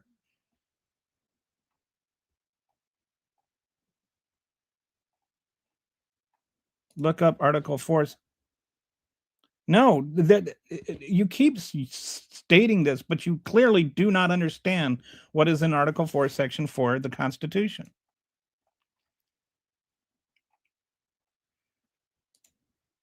Article 6 says federal government immigration laws have legal authority over states. The states using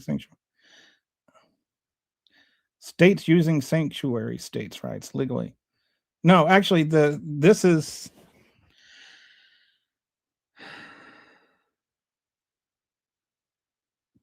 It's not.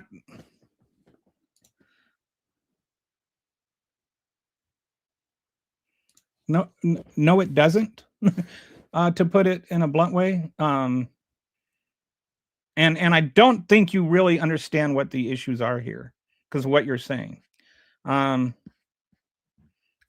the way to have this heard out is in the court system, and the court system, because what we're talking about here is not whether or not there's sanctuary states. I don't even know if there is.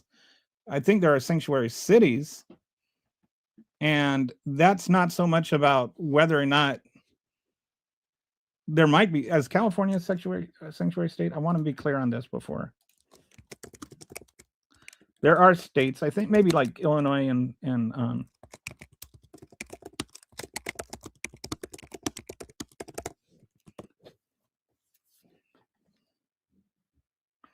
I think there's a misunderstanding of what you're trying to say and what is actually the issue. I think that you don't actually understand the issue here. Okay.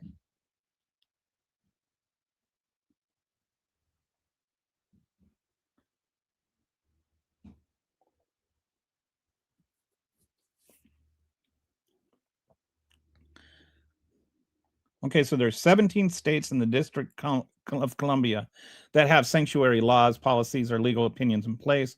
These include California, Colorado, Connecticut, Hawaii, Illinois, Maryland, Massachusetts, Minnesota, Nevada, New Jersey, New York, Pennsylvania, Rhode Island, Utah, that's interesting, Vermont, Washington, and DC. And the issue is not whether or not they allow ICE to do what ICE is doing, but whether or not they enable and go along and cooperate with ICE in what it's doing. So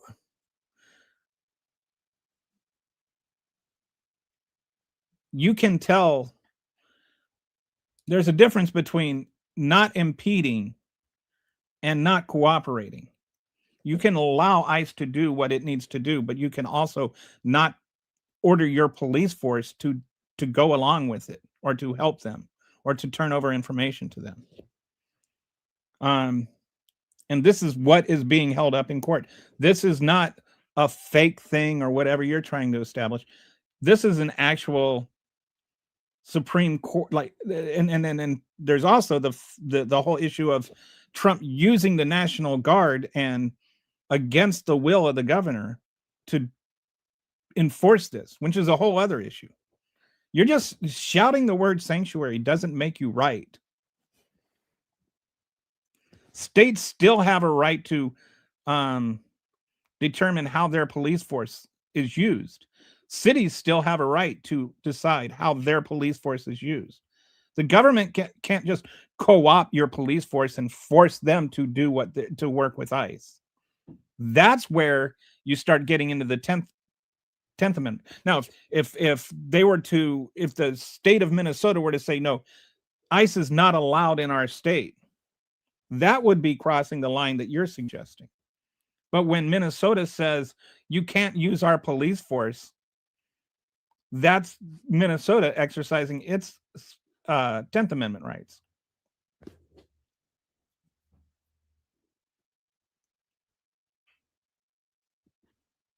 So anyway, I've answered your question. So I hope you can quit typing that comment.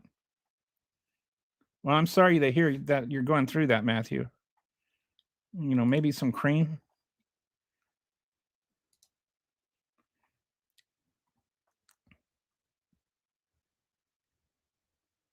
Wow, I did that. I'm gonna have to look that up. It's about national security. Be thankful you have a state and a country. What national security? Seriously, what national security? What is the national security? With the whole illegal immigration thing, period. What is the national security? Do you think that one day all the illegal immigrants are going to rise up against the government and take it over? What is the national security? It's like you just throw around this word national security as though like that's a valid thing to say. How is our national security at stake? You're welcome. The First Amendment is in support of sanctuary city. Denies. No, the First Amendment issues are protests. People are talking about protesting the federal government, which is the whole reason that is in there. You're allowed to protest your federal government. That's not a lefty anti-Constitution thing. That's actually literally in the Constitution. Epstein's attorney and a Dem stated after reading all the Epstein files, Trump is... No one has read all the Epstein files.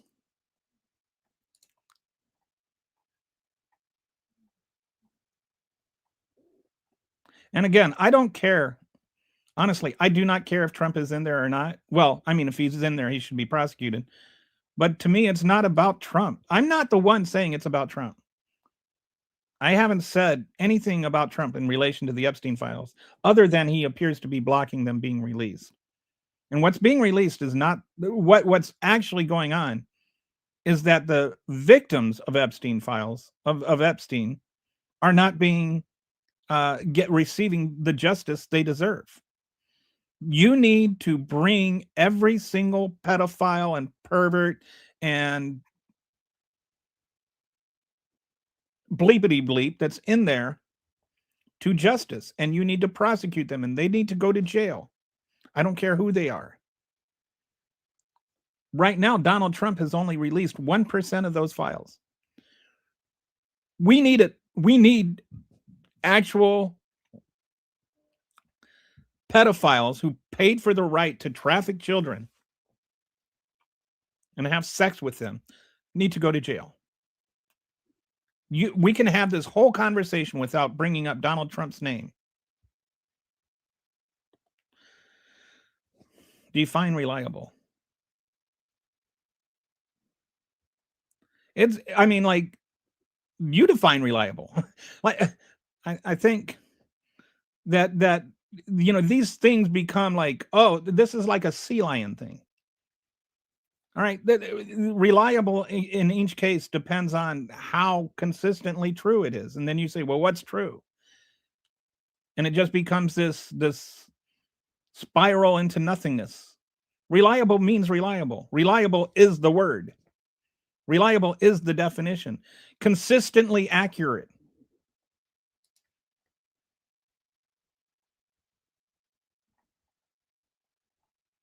Like, what is the point of a comment like that? Yes, they were. And we discussed under the last administration why they weren't released. And I posted a link in there that you can watch to find out why they weren't released. And going back to the Clinton, the DOJ hasn't consistently not given these women their right to be heard and the justice they deserve. I'm not like the one making this about a political thing. I'm not making this an attack on Trump. I am saying that the women that were violated when they were children deserve justice.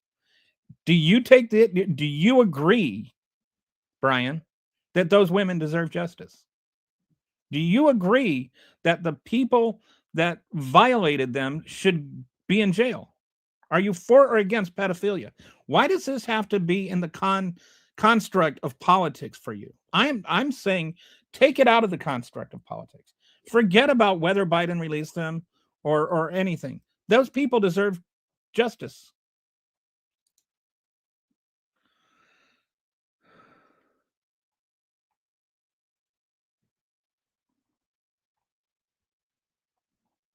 So we've got somebody talking about Charlie Kirk in a bad way and somebody upset about it.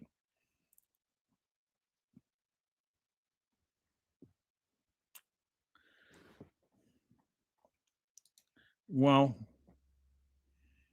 we have no ground floor labor to perform the work that most Americans will not perform. That's a national. Okay. And this is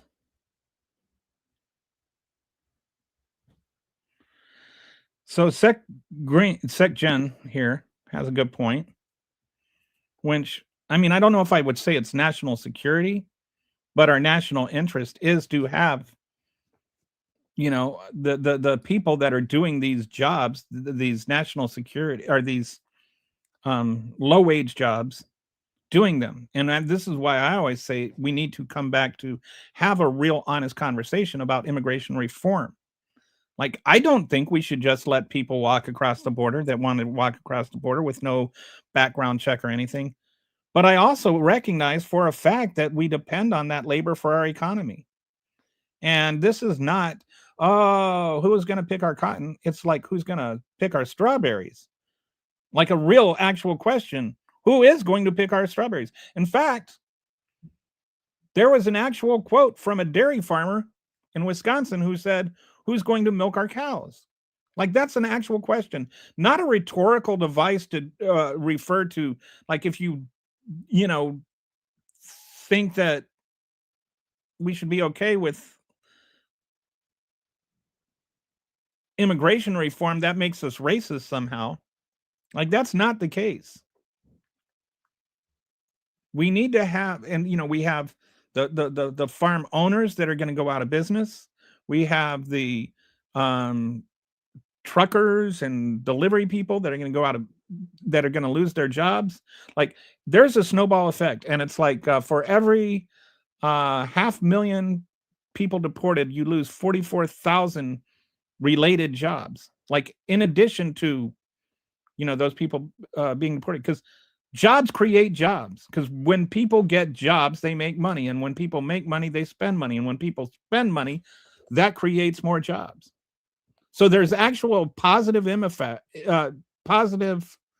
impact on the economy from undocumented workers. So the question is not whether or not we get rid of the workers. The question is, how do we get rid of that undocumented part? How do we make it so that these undocumented workers can become documented workers without, just throwing our hands up in the air and saying anybody that wants a job can get one? We need to have a way.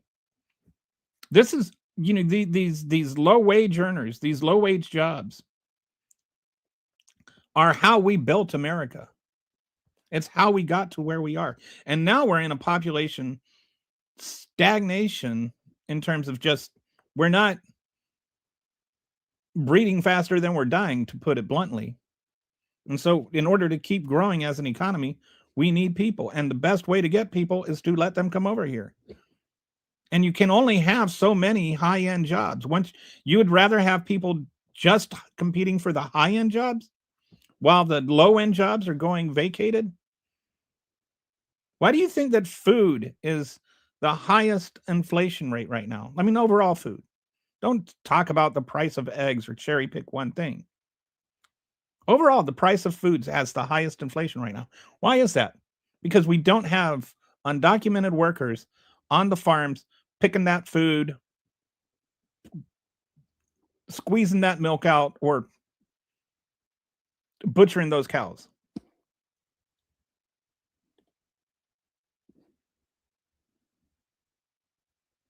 Yes, that's right. And it wasn't until the act of Congress and the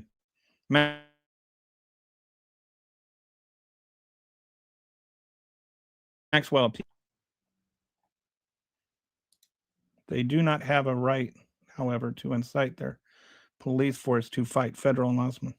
Nobody's inciting the police force to fight federal law enforcement. And no, the mayor did not say that's what he was going to do.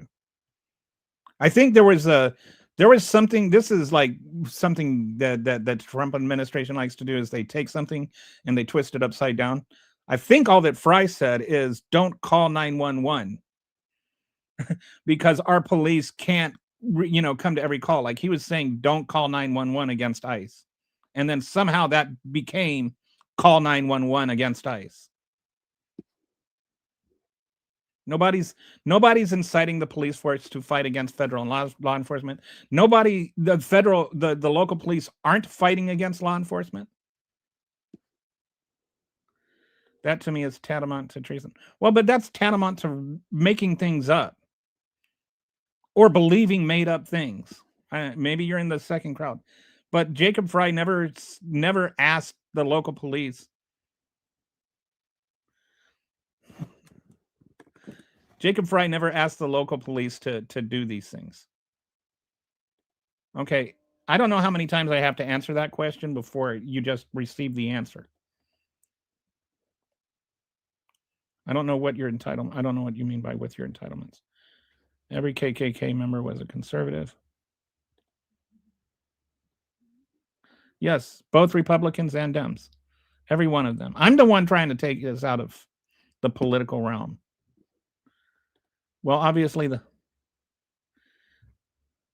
okay. So let's say that Biden was wrong. Okay. How does that make it okay now?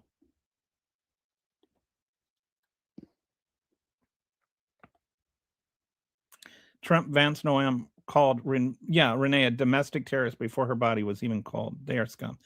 And here's the thing, I was watching that video again, and something that really just struck out to me that I think does not get near enough conversation about all of this is what she said at the very beginning of the video the neighbor shot, the longest one. the one that shows where he drives past and she's waving him on. Do you know what she said? She said, "Go ahead, I'm just pulling out." So there's this narrative that she had been parked there, but her car was running. She's waving him along and she says, "Go ahead, I'm just pulling out." What if, and just hear me out now, she was just pulling out? What if she was just waiting to steer into that lane? She was letting them pass and then she was just going to get in behind them. And all she was doing was just pulling out like she said she was. What if she was just driving home? She wasn't protesting. She wasn't being a domestic terrorist. She just happened to have her wife and her dog in the back seat because she had just dropped her kid off from school. And according to some people, what happened is, like when I say some people, I mean like the neighbor that shot the video. She was driving back, and then there was like some commotion with ice going on up ahead of her. And she just kind of like, she looked at that and said, "I don't want to get involved in all that." And so she stopped, and she was just doing a 3-point turn where she backed up her car and she was just pulling back out into the lane to pull out. And while she was in the middle of that, ICE agents happened to be driving past her and she was just trying to wave them on. And then they decided to cowboy up. And so they parked their cars and murdered her. What if the whole thing was really just her trying to pull out? What if the first sentence in that video was actually the most important? What if she wasn't a domestic terrorist? What if all she is a murder victim?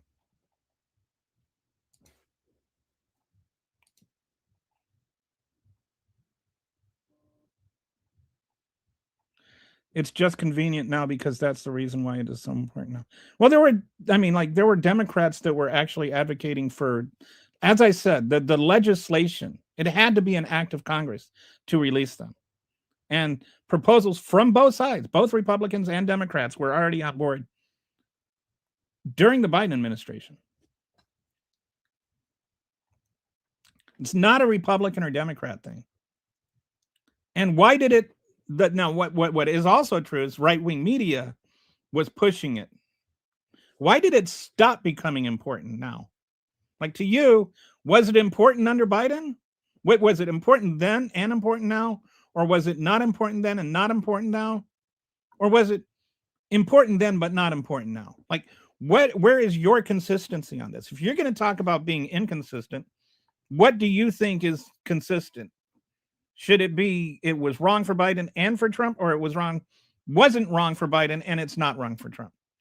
The one difference is there's an actual law now that says you have to release it, which, by the way, all but one Republican in both the House and Senate voted for. That bill would have passed without a single Democratic vote. And it was signed by Trump himself. So that's a big difference between Biden doing it and Trump doing it. Is there was a literal act of Congress passed in between.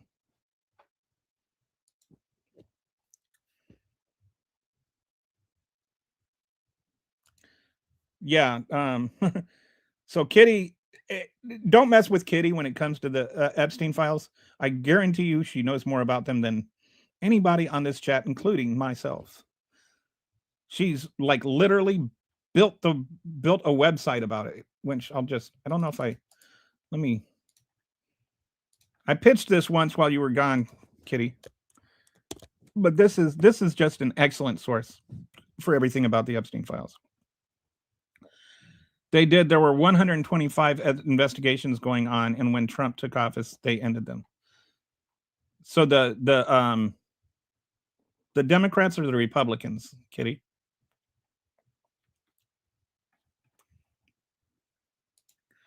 It's not Charlie Kirk Day. Every day is Charlie Kirk Day. Every day. Every time I roast a marshmallow, I think of Charlie Kirk. Jesus forgave the people on the Epstein files. So. I have a feeling that was slightly facetious. They didn't do it because Dems are on it too. That's okay. How do you know? That's not an excuse for the current admin not doing it. I think one thing that we need to be clear on is that not every single Democrat or Republican knows what is in the Epstein files. I think that probably Pam Bondi and Donald Trump know more about what is in the Epstein files than Joe Biden did, because they're the ones that actually, had the FBI comb through it looking for Donald Trump's name. Maybe you don't have a drug addiction, but there's a lot of people that do, unfortunately.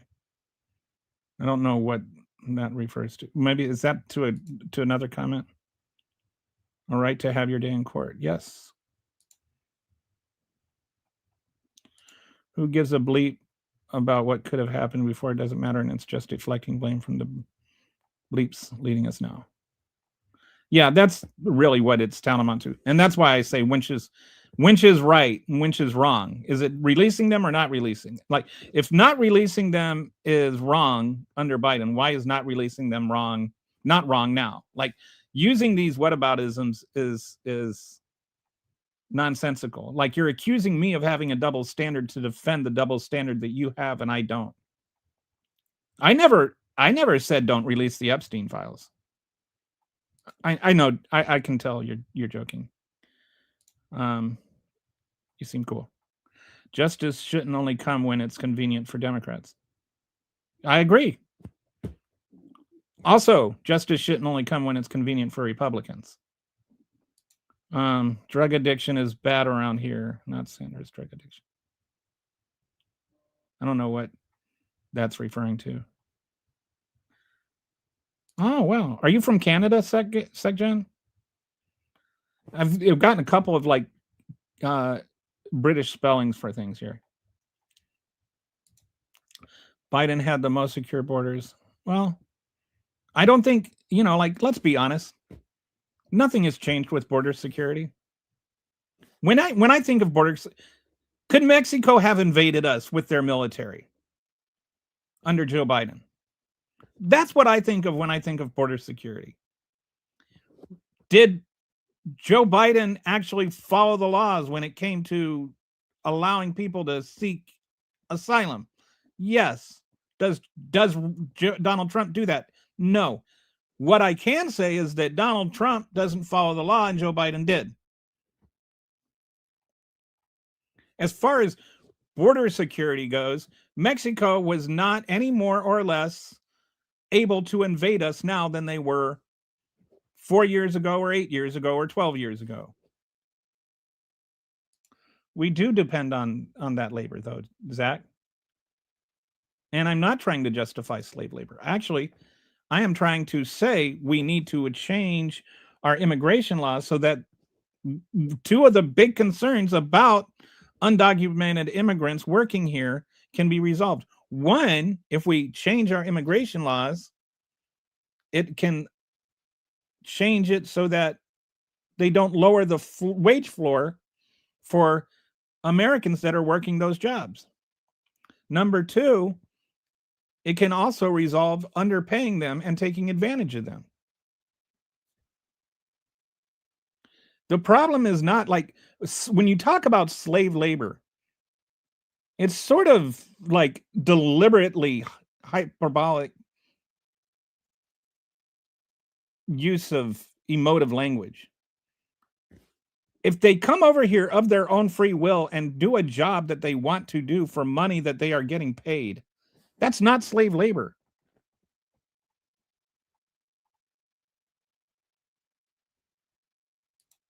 A 10, 15-year immigration is too long. I don't know what that means.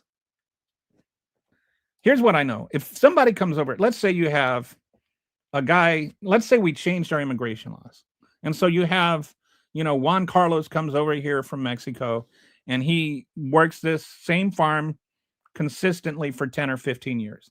And as he does, he's a hard worker and he learns things and he learns English. And so after 5 years, he gets a promotion. He's goes from just regular field hand to like he's a supervisor now. And he starts to work his way up the ladder and he's really good at his job. He helps the farm become more and more efficient. And the farmer really likes him. The farmer is actually making money off of him, and he is making money off of the farmer. It's a symbiotic relationship where they both help one another. And so, and as he works all this time and he learns the soil and he learns the irrigation, he actually starts acquiring expertise in that. Just like if an American were doing the job. So the farmer actually also benefits from keeping that same worker year after year, just the way he would with an American worker. So let's change the laws so that both the farmer and the immigrant can benefit. I don't see how saying, "Oh, you can't be here for more than 10 years" does that. I think if he is going to be more of a benefit after 11 years, he should be able to stay here after 11 years. We have a program for that. We have for years. We do. But the problem with that program we have is that it costs $7,000 per season more per worker than just hiring an undocumented worker. And so let's say that you have a farm that needs 10 people to grow your harvest and to reap your harvest, to pick all the strawberries. And your farm makes $50,000 a year. And now you have to pay pay $7,000 more for each of those workers. And so now, instead of running a $50,000 profit, you're eating a $20,000 loss. What happens? The farm goes under. So that's why they end up hiring undocumented people, because that's the only way they can keep their business afloat. Again, and a lot of these people are honest people. We try to make it, oh, well, they're just sitting there benefiting off of these they're like the draconian types. They're just honest people trying to make an honest living. But making an honest living has become impossible because of our policy. That's why I say, let's have a real talk about changing immigration policy instead of just good guying, bad guying all of this. Not every undocumented worker is bad, and not everyone that pays an undocumented worker is bad. We need to find a way to actually have this conversation so that immigrants cannot migrate and farmers can stay in business. We had 1.5 million. I want to say it's 1.5 million, or is it 1.9? I think it's 1.9 million privately owned farms, small farms in 1980. We're down to 1.5 million. We lost 400,000 or 500,000. I'll check on the numbers, but I think we've lost 500,000. I know we've lost 500,000 small farms since 1980. And we're on pace to lose another 400,000 by 2030. So this is a real problem, where private farms are losing their business. Private farmers are losing their farms, literally losing their farms. Let the animals eat the. Suppose that you get the chicken vote. We should be happy they are willing to do that work. We should be.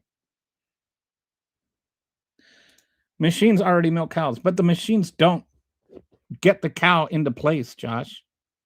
Do you think the cow just walks up there all on his own, and then the thing just attaches itself and it turns itself on?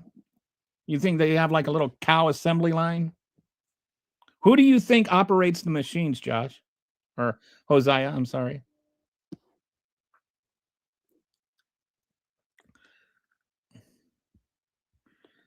Right. And they're also allowed to come and go as they please. The immigrants. The immigrants aren't being forced to stay there, They're there voluntarily for money that they're making, like you say. Why don't you have some people that voted for Trump who's going to do it since they believe that somebody else stole their job? Yeah, it's always the liberals that are staying at home that won't go do the jobs.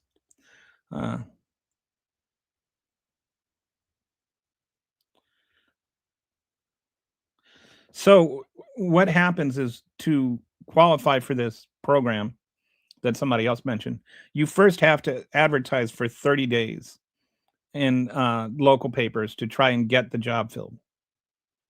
And then when the job doesn't get filled, then you can qualify to get somebody for a visa. Then once you get that visa, you have to pay for that visa. Then you have to advertise elsewhere to get somebody to come up, which is why most of the undocumented migrants that work on farms are working on in are from Mexico, because it's closer. Because then what happens is, once you get them the job, they have to go to the embassy and apply for the visa. You have to pay for the visa. And then once they come over here, you have to pay for their transportation. You have to pay for their room and board while they're here, as well as pay them the same amount of money that you would pay for an American, without having to pay for their room and board. And so it actually costs you more money to pay for them than to pay for an American, and you can't find an American to do the job.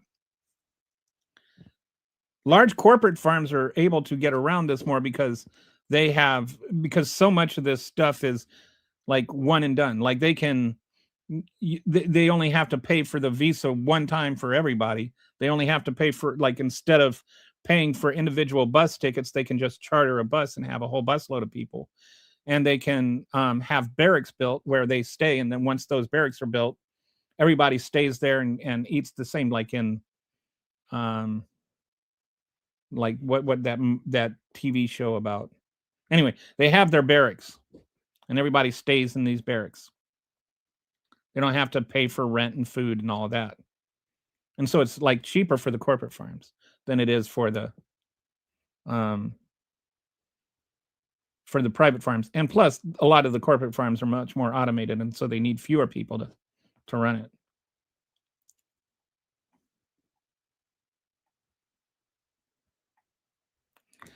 Well, but they're not necessarily greedy owners, dude. They're people that just want to keep their farm in business.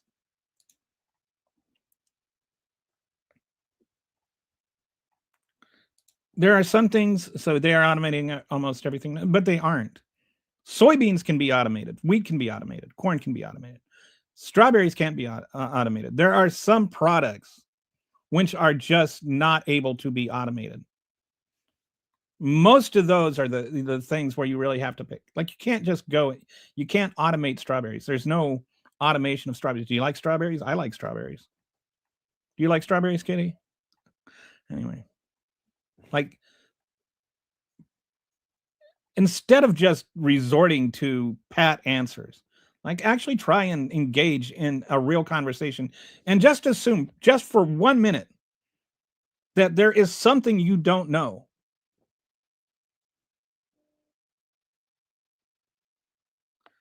Machines replacing jobs. It's MAGA all for socialism. Yes, and again, do the cows attach these things to themselves? How do they learn that? Does somebody train them? Yes, they're not sitting there literally squeezing the udder, but they still have to be attached to the machines. Again, this is a dairy farmer that said, "Who will milk our cows?" I think that the dairy farmer knows more about milking cows than you do, Spirit. You have the farmers going to go to business because they voted against. Yeah, they bet their farm on it and they lost their farm. But I still, I'll still try to defend them, because it's in our best interest that they stay in business. It's not just them that suffer if like, we lose all our strawberry farms. Everybody that wants to eat strawberries is going to have to pay more money for strawberries.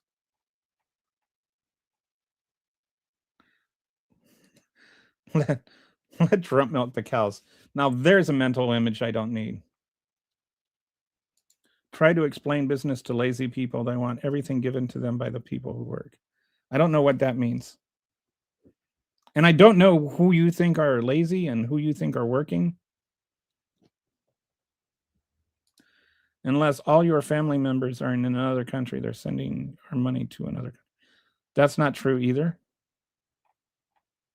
I'm not going to go into a big, long conversation about that, but it's just not true. The biggest con, you know, who's sending a bunch of money to other countries is Donald Trump. The biggest con was tricking Americans into thinking slave wage immigrants are taking their money. At least slave wage is kind of an oxymoron, but yeah.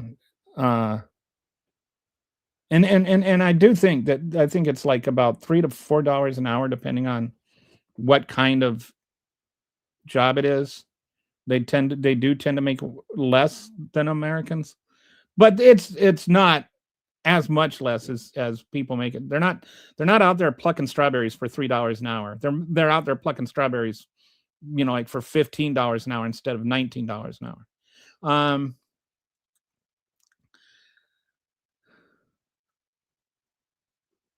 But that's another thing that, you know, immigration reform is what we need. Not do we need immigration or not is not the question. We do need immigration. That's an objective fact. How much we need, where we need it. The other thing, like we've been talking about agricultural jobs only. There's a I think it's an H-2A and H-2B visa, and one I think H-2A is the agricultural one, and then the H-2B visa is non-agriculture, and these are temporary work visas. And let me.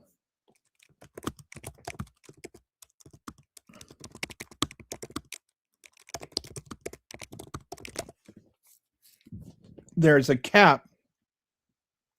There's no cap on H-2A visas, but there is a cap on H-2B visas. And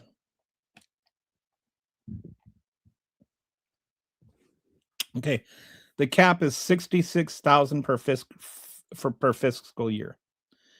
And the vast majority of undocumented migrants who are on H-2B visa or who work in jobs would be on H-2B visas. Like they don't qualify for H-2A visas. H-2A visas is only agriculture, and we've only talked about agriculture.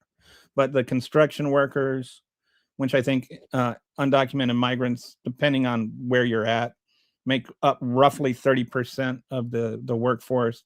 You've got healthcare industry. You've got all kinds of jobs that they do that nobody else wants to do. Like you don't have Americans swarming the hotels to become maids. And the reason that they do these jobs is these are the jobs nobody else wants to do. We're not telling them to do these jobs. They're doing these jobs because nobody wants them, and nobody wants them because they suck. But there's jobs that still need to be done, right? Like you still need somebody to come and make your bed when you stay at a hotel.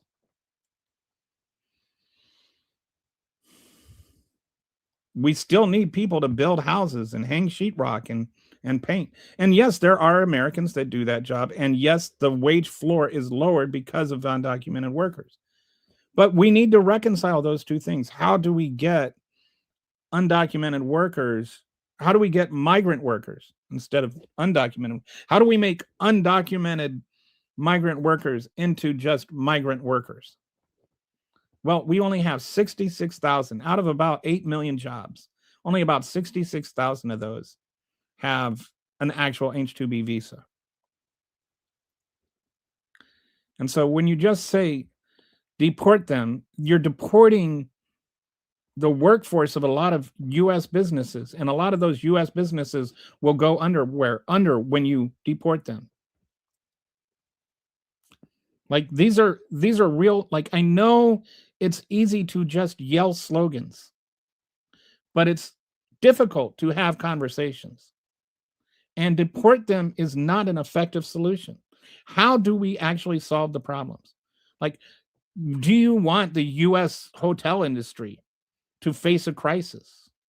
We're already talking about, you know, the near 25% decline in tourism from overseas. Now you're talking about, you know, also slashing the labor force. Whether they're here legally or not, it's still their labor. So what happens when we collapse the U.S. tourist industry? Is that good for America or bad for America? Like, actually follow through and have logical thinking in your head, if it's possible. Yes, exactly my point. Therefore, how many deports inflicts a negative stimulant upon the yes, exactly. We're hurting our economy right now. Where were the okay, first of all, Obama didn't deport 10 times the criminals. He did do deportations. And the question here is,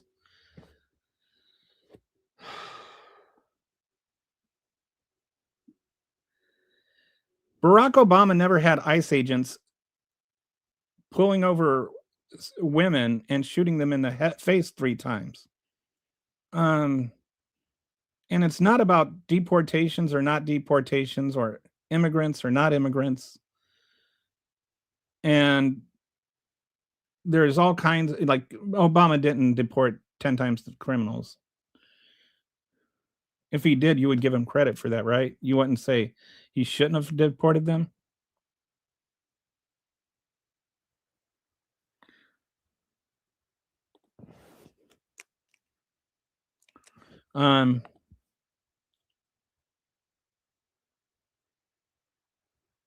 Just what happens is you have different categories of people. One, what Barack Obama did was deport people that were crossing over when they crossed over. And he also, but he also, like, had DACA, to where children who were brought over when they were like 3 and then grew up here and didn't even know that they were here illegally could stay.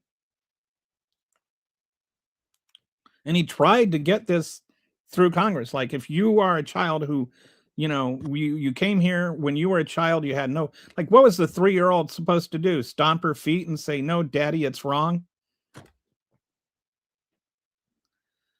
So people that didn't know anything other than being an American could continue to live here.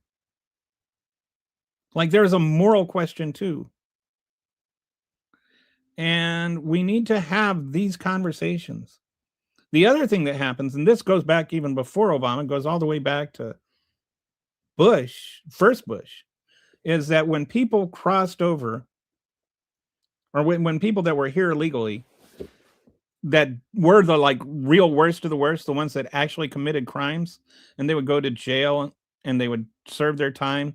When their time was up, what happens is the state, whether it's California or Minnesota or Texas or Florida, doesn't have the ability to deport people. That's a federal job. And so they would notify ICE, and ICE would say, well, and pre-ICE, whoever took care of that, I forget the agency, DNS, I think,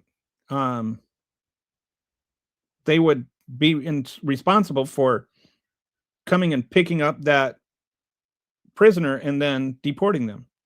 But they wouldn't do it. And it's been a consistent problem. Right now, there are about 1.5 million undocumented immigrants who are walking around on the streets who were convicted felons and should not be in our country. There are about 1.5 million of them that are just wandering around the streets in all 50 states because the federal government never picked them up and deporting them after they finished their prison sentence. And so you say, well, why are they allowed out? And it's because they served their sentence, and the state doesn't have the ability to detain people for immigration status. They can only turn them over to ICE and let ICE do it. And so this is actually a federal problem with the administration of actually picking these people up and deporting them the way that they're supposed to be. And that's gone back to, decades. And so if you ask them why they're not doing it, and they say, oh, it's a funding issue. Well, they just got record funding. And rather than use that funding to actually get the worst of the worst, the way that Trump said they were going to do, they go around harassing people on the streets of Minnesota. Why aren't they picking up the worst of the worst? Why aren't they apprehending these 1.5 million people? Less than 10% of the people that they have arrested, I think it's around 8.5% of the people they've arrested, are actually on this list of the worst of the worst. So why aren't they doing that? That should be the question you're asking. Do you want the worst of the worst running about, or do you want ICE agents shooting shooting moms in the face?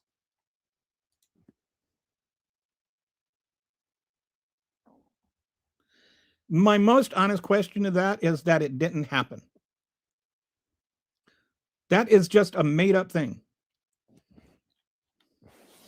He did not allow 10 to 20 million people into the country. You're conflating a number of different things. Mostly you're conflating encounters, which without including deportations.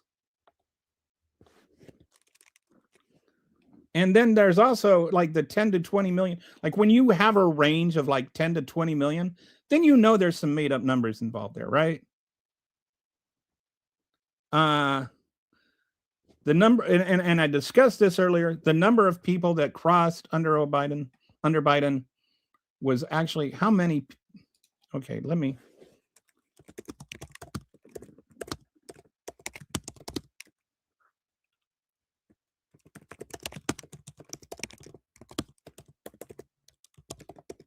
Okay.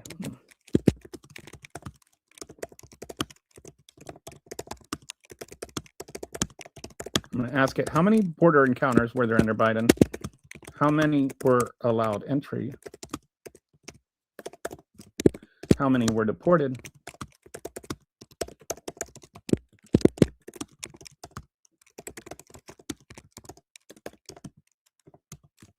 Okay. So I'm just, and all of these numbers will come from the official government sources, but just so I can give you an honest reason or an honest answer to the question, even though the question itself, it's got to take care of that. So I'll get back to you in a second. All right. Don't go away. I'm going to answer your question.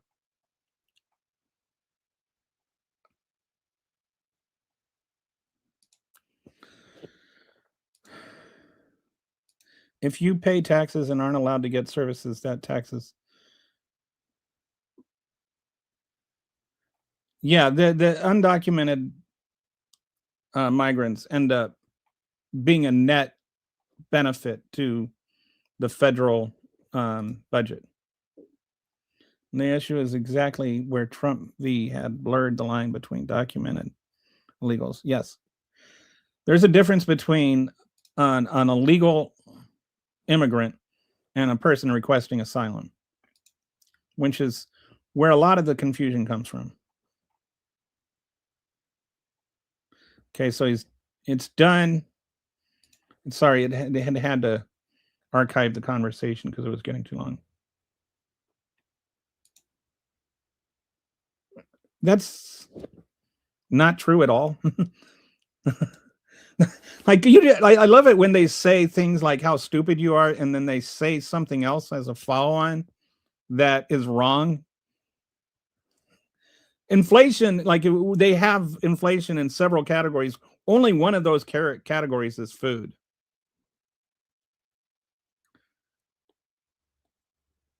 Okay, he deported less than 1 million. That is not true. That's just denied entry. Are you also including the ones that were denied entry?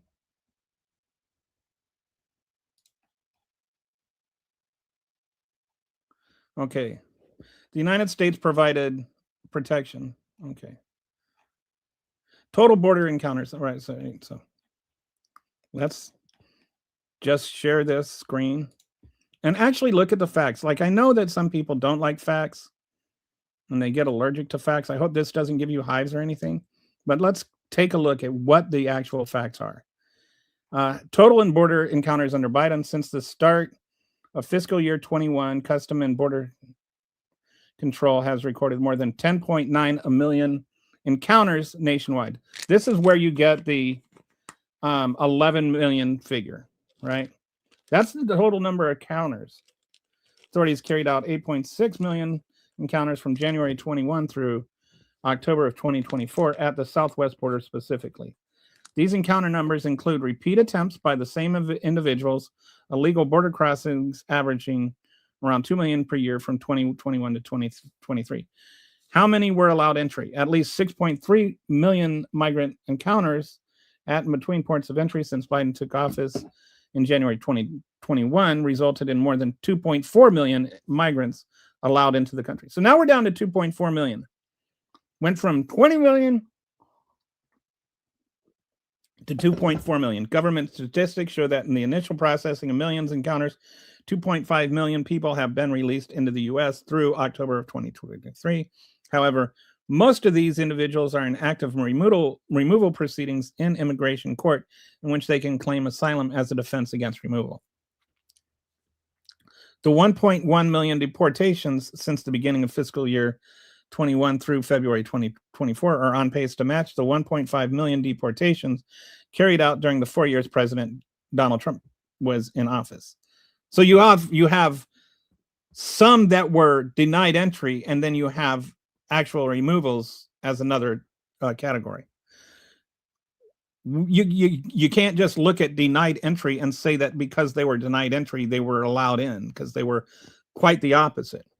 2.8 million were removed or returned directly from CBP custody through October. The vast majority of them under Title 42 public health law during the pandemic. Total DHS reparations were 3.7 million, which included removals by ICE. Combining deportations with exclusions and other actions to block immigrants without permission to enter the United States, the Biden administration's nearly 4 million repatriations are already more than any single presidential term. So, Joe Biden removed more illegal immigrants than any presidential term in American history. All right? That's a fact. In fiscal year 2024, specifically, deportations reached 271,484 in 2024, the highest single total year in recent years. So, those are the facts. He deported more than 1 million, but when you factor in removals and deportations, it becomes many more. The United States provided protection to 54,350 asylees during 2023, including 22,300. Okay. So then there's applications, 89,706 applications. And the rest are in removal proceedings.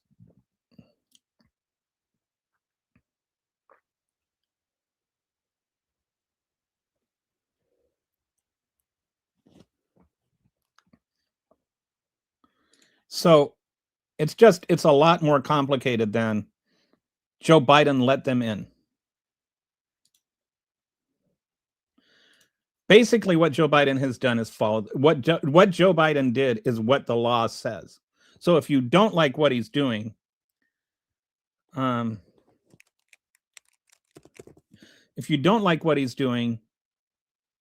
change the law. That's why I say we need to have an actual conversation about what the actual laws are instead of just screaming nonsense into the wind. So the entire Democrat. Wait, is this a continuation of some sort of rant? Okay, the Democratic power structure does not depend on illegal immigrants and fraud. I mean, that's a non-starter for even a conversation.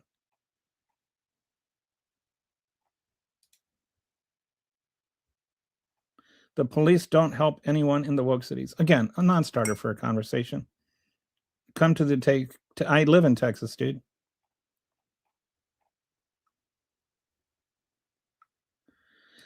Yeah, we haven't talked at all today about the 25% tariff that he's threatening on Europe again if they don't let us have Greenland. It's just it's like stop or I'll punch my mom.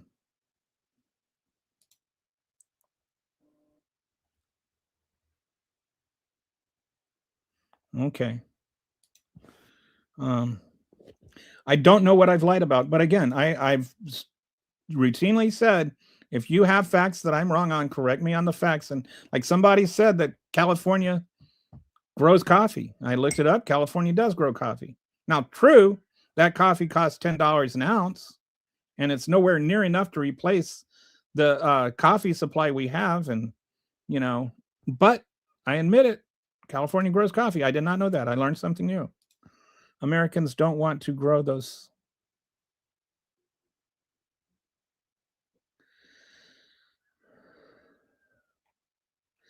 This is not a new thing. Immigrants have been doing the lowest jobs since before we were founded. I mean, they had indentured servants doing those jobs in the 1600s because the people that owned the houses didn't want to do them.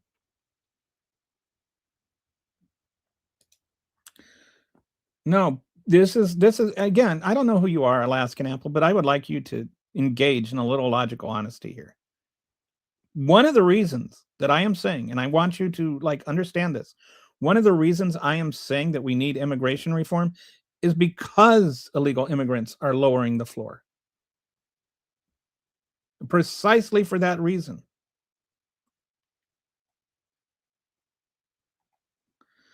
Sounds like you believe made up things. I don't know what things I have made up that I believe, but feel free to correct me on any facts.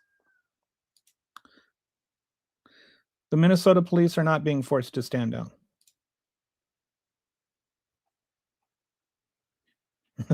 That I mean, yeah, no, I'm not forcing anybody to stay in this chat. Waltz literally said he was going to deploy National Guard. He did not literally say he's going to deploy. He put National Guard on standby. And he wasn't who was he talking about using them on, Zach?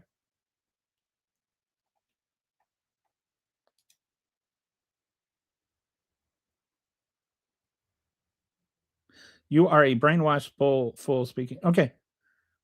All right. So do you have anything of substance?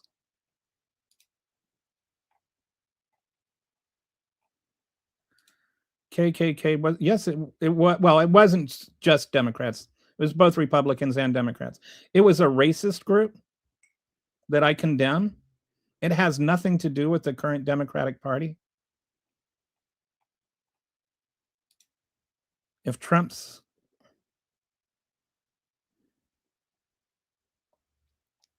like so by let's just follow through this. You're sitting there saying who will pick our cotton. You know who the MAGAs in this group. You know what Lincoln wanted to do? Lincoln wanted to send the freed slaves back to Africa.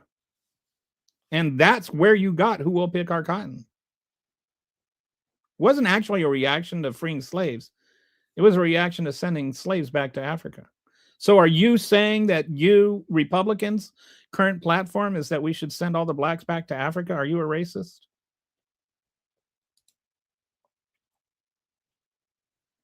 Or is it possible, just possible, maybe, that the national conversation from 1865 is not the current conversation we should be having?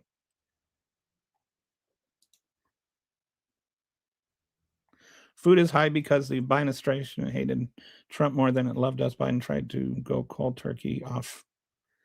We had record fuel production under Joe Biden.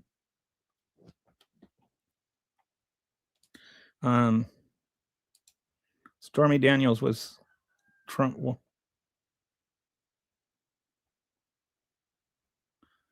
Nobody attacked law enforcement.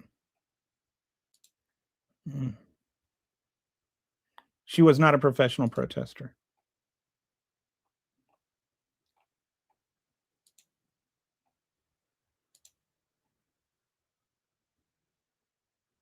It was okay for Obama to deport. Nobody's complaining that Trump is deporting people. This is the straw man argument, right? That Trump is deporting people. And that's what we're mad about. That's not what we're mad about. Show me where Democrats are mad about, like people being deported.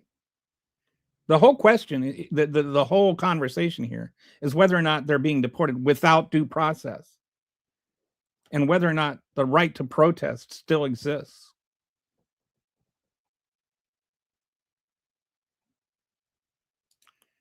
She was not a domestic terrorist, and she wasn't obstructing ICE, and she didn't hit a federal officer.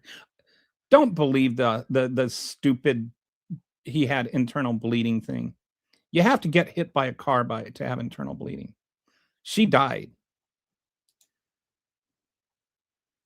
Yes, because Obama gave due process. Coming from a soft hand person who wants cheap labor. Yeah. You know who wants labor, period, is the farmers that own the farms. You ignored the part she didn't follow him all day. There's absolutely no evidence of that. And she had just dropped her kid off at school.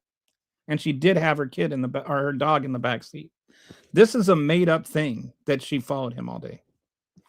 You are believing things without any evidence at all. So Antifa means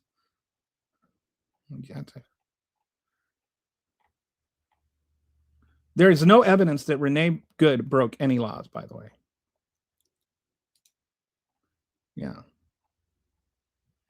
The witness says that she was just trying to turn around. But you're a lefty who thinks attacking agents is okay. No, I don't. But the fact that you have to put this false statement out there to prove your point proves you don't have a point. Her girl, no, the only reason, okay, first of all, her girlfriend is her wife, not a girlfriend, was allowed to talk back to federal agents. And she did drop her kid off before that. She drove to school with her wife in the car and her dog in the back seat. Dropped her kid off at the school. She was coming home from having dropped her kid off at school.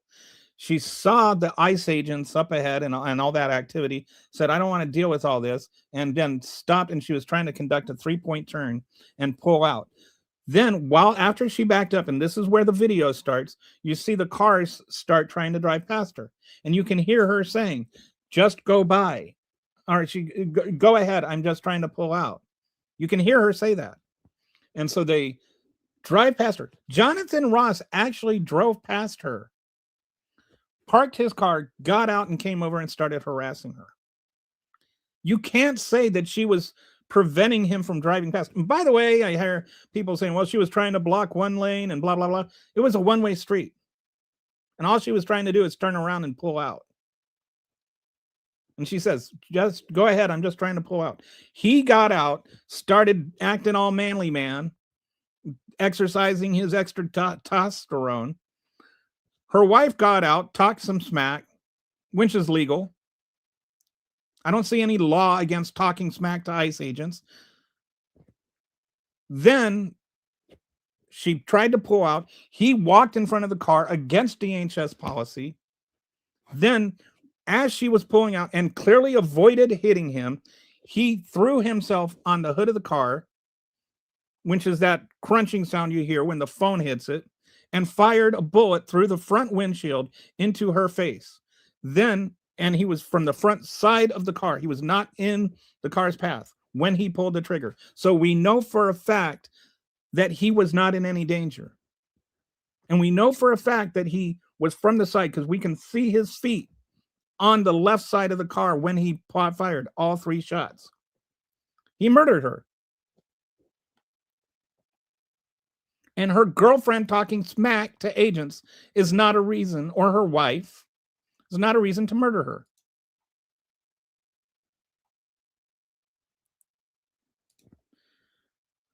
That is all that she was doing, and the pig murdered her. He did. This is top irony, but ICE detained 3 members of the national. Yes, that's yeah. They weren't white, so they must be immigrants. They actually detained 3 members of the Dakota Indian tribe. Actually, I don't know if they call themselves Sioux now or Sioux is. I don't know if you know this. This is just a fun little history thing I picked up while I lived there. Sioux is actually means snake, and it's what the Cheyennes called them. And what they called themselves is Dakota, which means friend. And at least when I was there, it was a big thing that they preferred to be called Dakota, and Sioux is kind of a slur from like the Cheyenne. The Cheyennes just referred to them as snakes, which is not exactly a flattering thing. You don't see anybody calling themselves the snakes.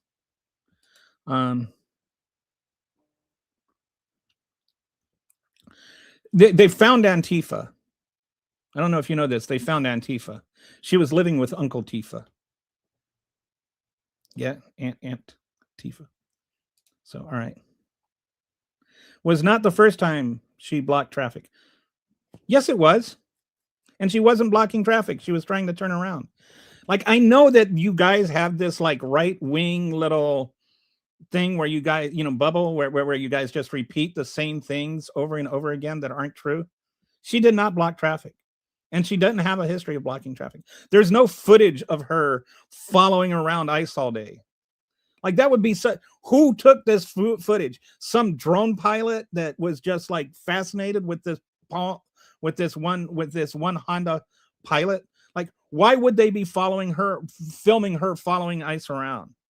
Like, it doesn't even make sense. There's not even a logical reason to have any interest in that woman at all. Oh, yes, I missed. She wasn't blocking the road and laying on her horn continuously. No, I don't. I ignored the AI fake video.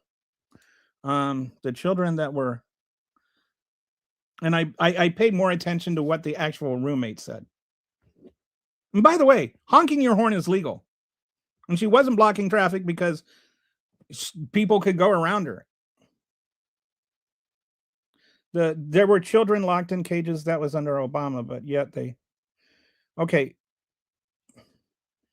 There were children detained under Obama and children that were detained under Trump in his first term. But there is a big difference. The children that were detained under Obama were detained temporarily while they tried to find a permanent or, like a temporary home for them. They were there for like 3 or 4 days. Under Trump, they were separated from their parents. Under Obama, they came over by themselves. They were unaccompanied minors. And the reason for that was back when Bush was president, they passed a law that if you were an unaccompanied minor, you could be given asylum. Which that had to do with sex trafficking. And so what they found is like people didn't want to testify against the sex traffickers because they'd get deported. And so what they did is they said, okay, we'll grant you asylum if you're an unaccompanied minor. And then that got people to testify against the people that were trying to traffic them. Then what happened is it got word of this caught on in Central America. And so parents started sending their kids up unaccompanied so that they could cross the border and grant and request asylum. So there was this swell of kids that were coming over requesting asylum all of a sudden. There wasn't anywhere to keep them. So they built these huge facilities that had chain link, walls. And the reason they had chain link walls is because this was like they had these, and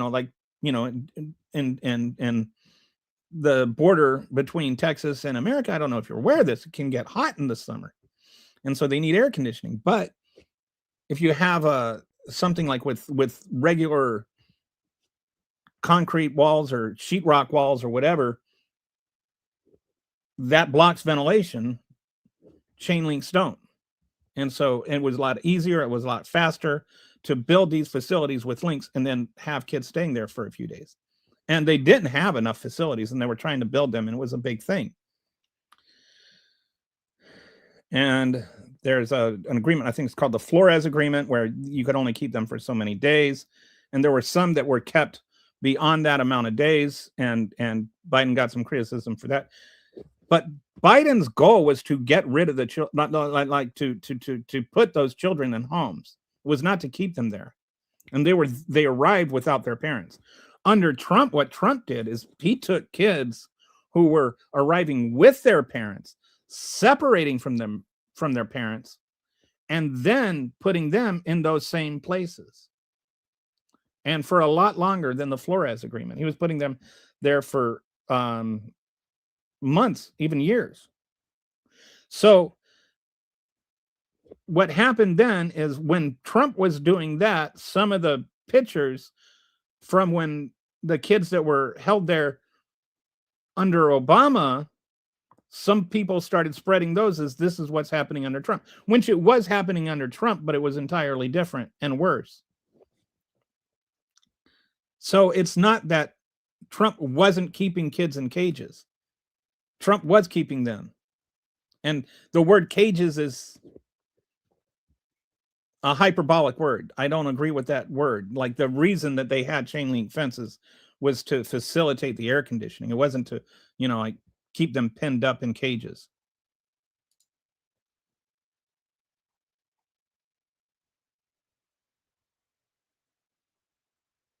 Yes, her wife said, "Drive, baby, drive." I don't think that means what you think it means. I think it means drive, baby, drive, which is, as far as I can tell, a legal statement. No, she didn't. No, she wasn't.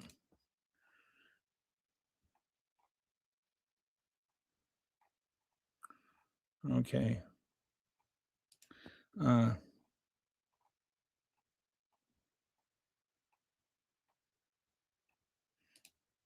Because she got out.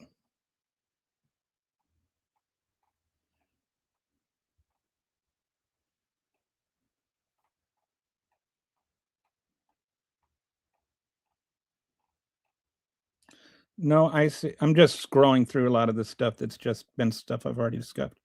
No ICE agents do not have the absolute immunity from the state level. Yes. They don't have absolute immunity from state level prosecutions for crimes, while they possess federal protections like qualified immunity. Okay, so let's talk about this. This is a good point.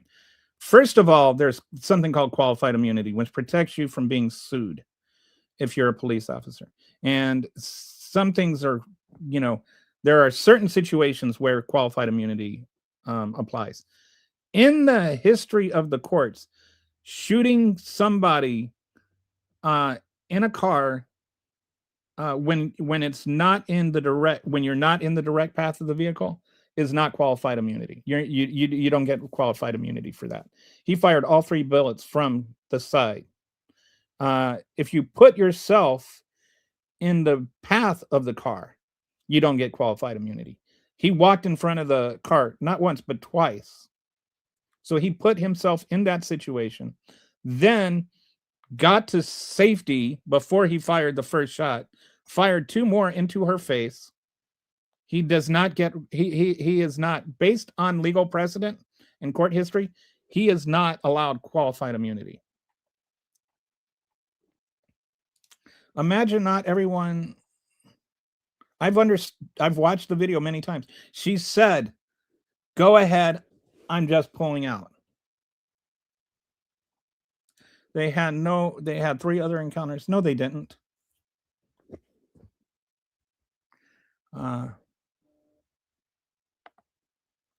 She wasn't filming. He was filming. And provoking officers is fine. There is nothing illegal about talking smack to an ICE officer.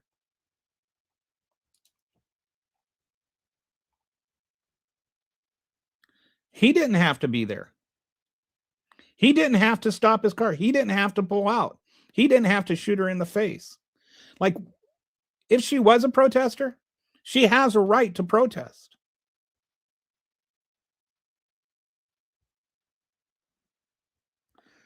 Maybe she shouldn't have been. Yeah, see, this is, but you're not a goose stepper, I'm sure. Everybody should just do what the state police say and what the police state says, and then nobody has to worry about anything. As long as you do what Trump says, you can live peacefully and not get shot in the face 3 times. Yes, that doesn't sound at all like something a Nazi fascist would say.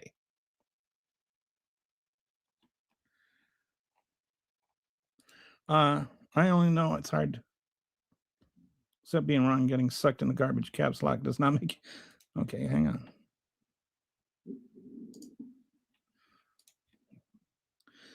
Kitty's got a.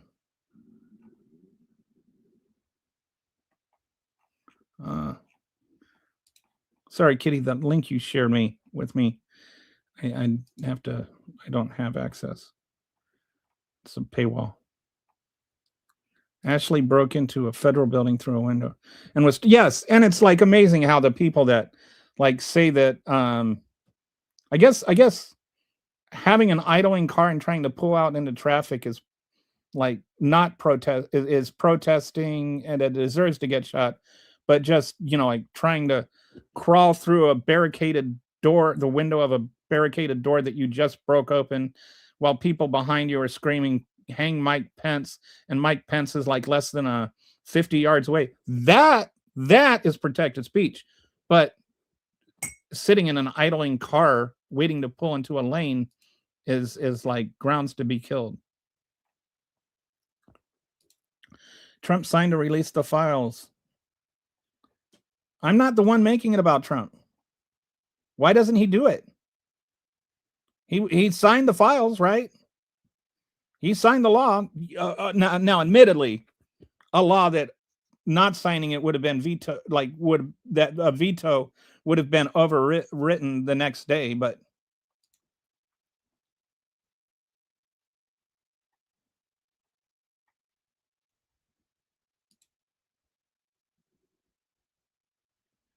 Ashley Who sounds like the name of a domestic terrorist that tried to. I don't understand how people can be okay with Renee Good being murdered, but then say that Ashley Babbitt was murdered.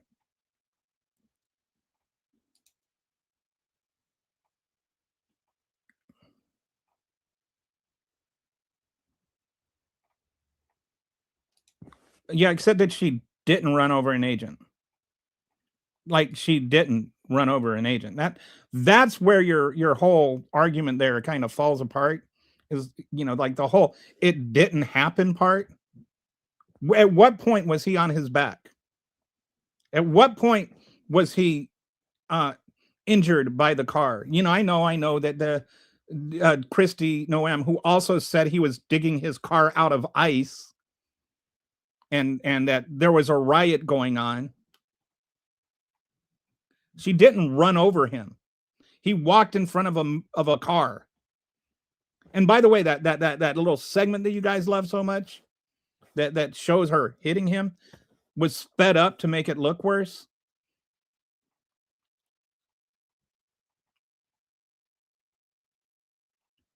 Wow. Okay, I'm like way behind again. Sorry. Skipping up just to get caught up. You are an idiot. Oh, if I got paid every time somebody told me I'm an idiot with the "you're" not spelled correctly, I would be a rich man. All right. Again, if you want to say I'm an idiot, fine. I'm okay with that. But if you're going to call me an idiot, be grammatically correct in doing so. That would be like we've got a T-shirt that I've got to release. Kitty helped me design. It says that an apostrophe is a difference between knowing your poop and knowing your poop. Okay, so yeah. So speaking of Kitty, she wants me to bring this up. 8 EU countries to be charged 10% tariff for opposing U.S. control of Greenland. This is Donald Trump is like just trying to set world policy for every country in the world. And I think he's got a time limit on that, and then it's going to go up to 25%. So this is what I mean when I say, if you don't do what I say, I'm going to punch myself in the face. We consumers, we Americans are the ones that end up paying that price. And Europe, by the way, does also pay a price.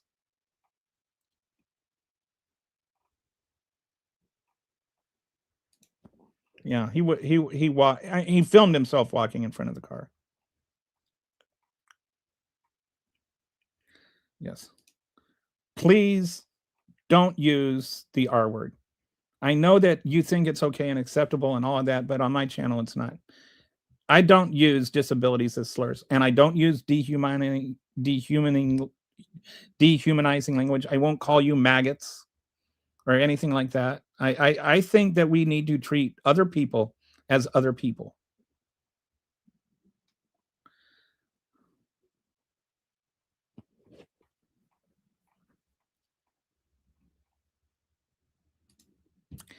Okay, there was no body cam. All right, there was no body cam. There was his cell phone footage, and the cell phone footage shows him walking in front of the car. The cell phone footage, literally, he filmed himself walking in front of the car and then filming inside of the car and filming her turn the steering wheel away from him.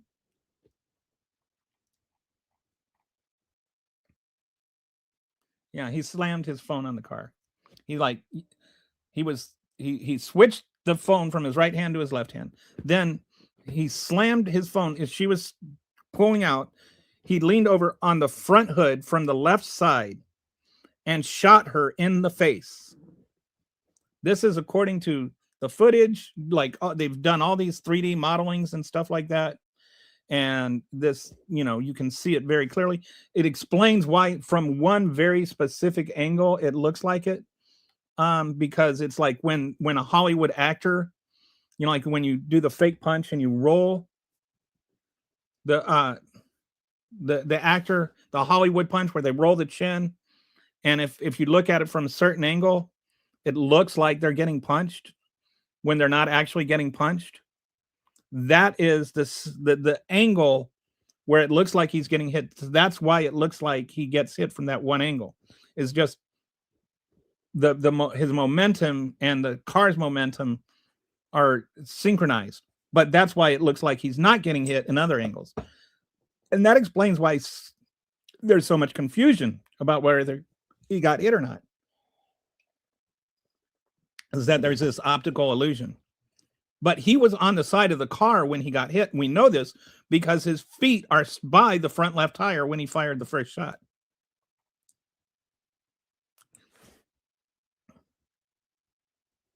Yes, because he slammed the car, the camera on the car. Look, again, I'm all for, I don't try and correct people's grammar unless they're insulting my intelligence. If you're going to insult my intelligence without being grammatically correct, you deserve to get slammed for it. If you told me YOU apostrophe RE an idiot, then I would just compliment you on your grammar. See, and yeah, that, you can, but I can mock you for it. I can mock you for not knowing how apostrophes work. If you're going to insult my intelligence, I get to mock you for not knowing how to insult me as an idiot. See, like Matthew here, I will give him credits, 1, for the proper use of the apostrophe, and 2, for the ironic, deliberate misspelling of the word idiot. Like, I appreciate the humor and the apostrophe.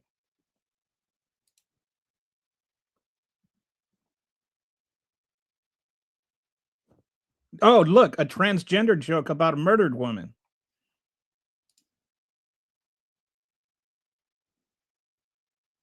It looked like he shot her in the face to me. and he shot her 3 times. I haven't seen any autopsy or anything.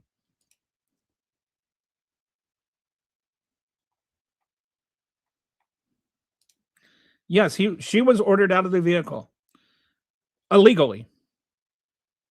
He is an ICE officer.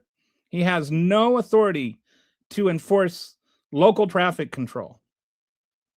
So he illegally ordered her to do something.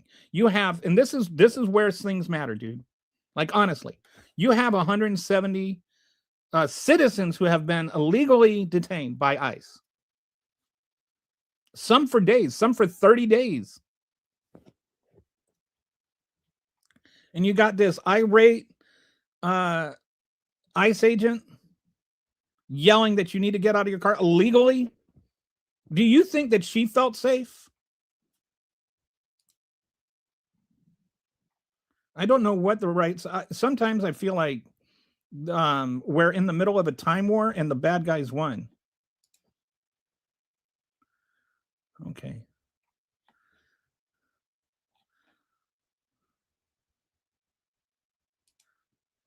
Oh. Records, medics found. So, okay, so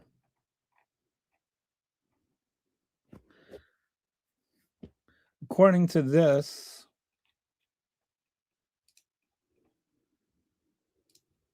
this is interesting. Thanks for sharing this.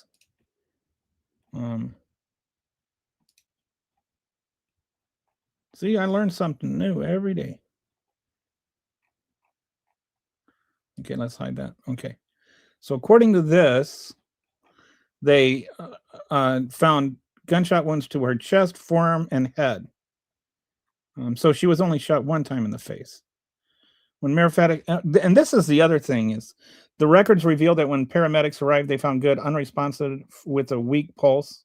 According to the Minneapolis Fire Department incident report, medics found 2 apparent gunshot wounds to the patient's right chest, 1 to the forearm, and another possible wound to the head.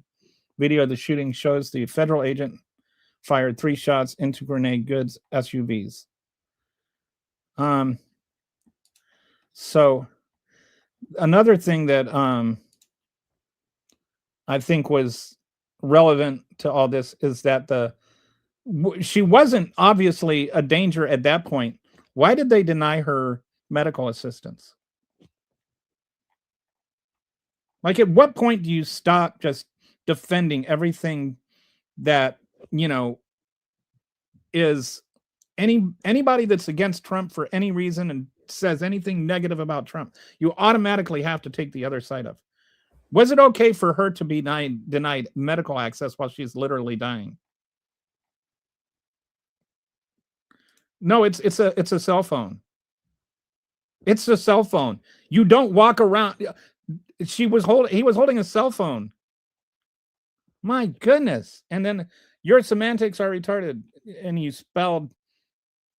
just totally butchered. You used the wrong your, and you forgot your apostrophe. And then you used the R word. I've asked you not to use the R word. Like slurs get you banned from my channel.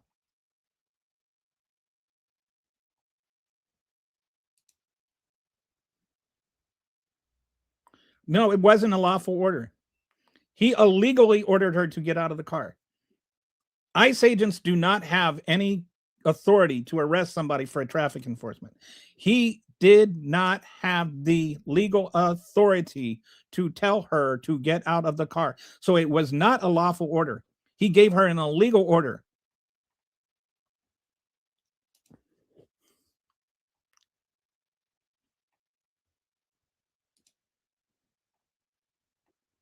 Okay, that's all right. Just if you use the R word again, you're banned.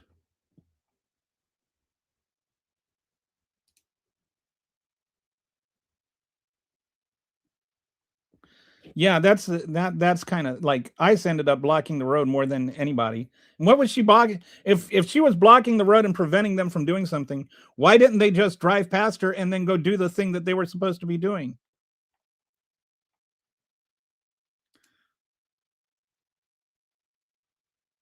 She didn't stomp on her gas. She eased out. And she was looking at him. He made eye contact with her. He was watching her steer the steering wheel.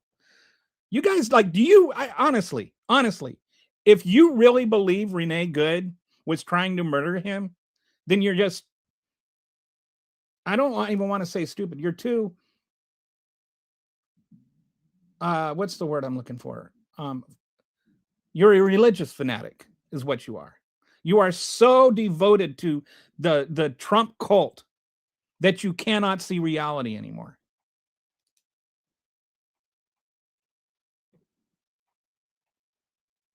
Because it doesn't exist. There is no body camera. Okay.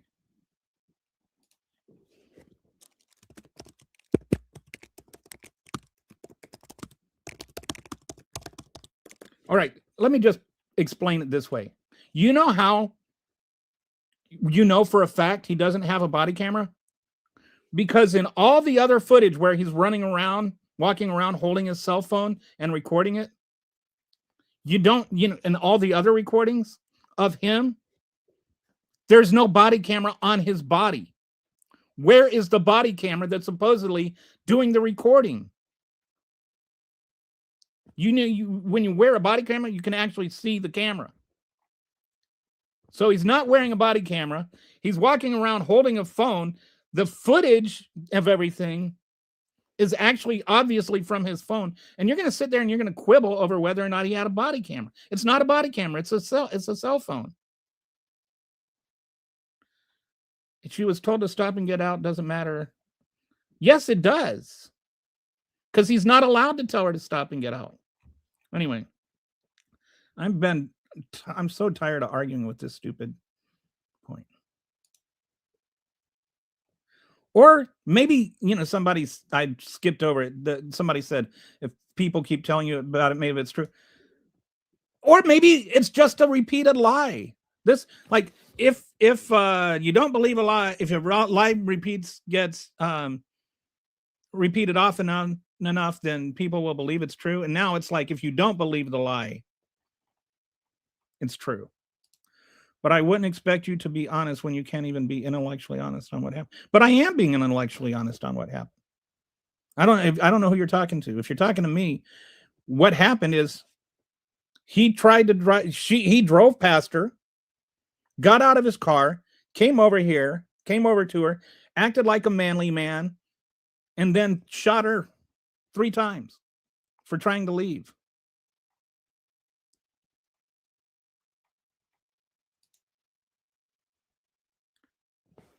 I'm done with you. That he wasn't wearing a body camera.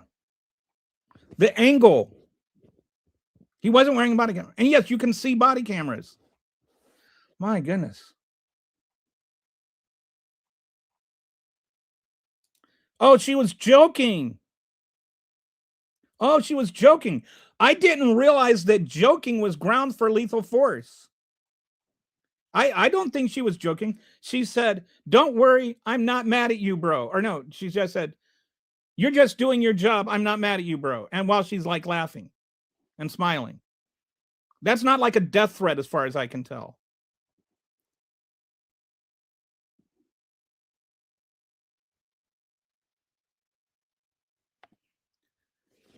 He drove past her. He literally drove past her. Therefore, they're not blocking the road. You're right. You can't drive past somebody that's blocking the road. So if he drove past her, she wasn't blocking the road. You're almost there. You're almost there. If you try a little bit harder, you can get there.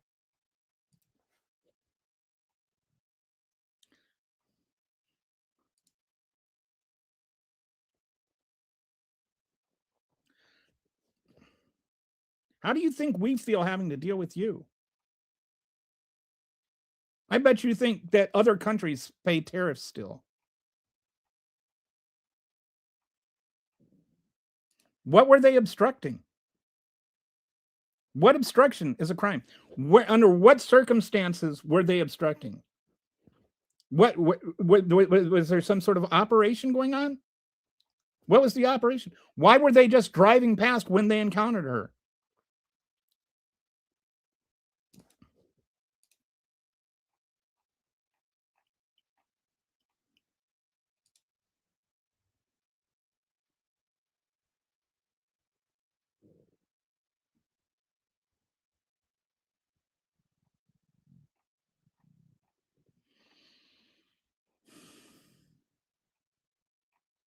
Looking, honestly, we should have them because I can tell from the pitch of your voice. Oh, that you have. It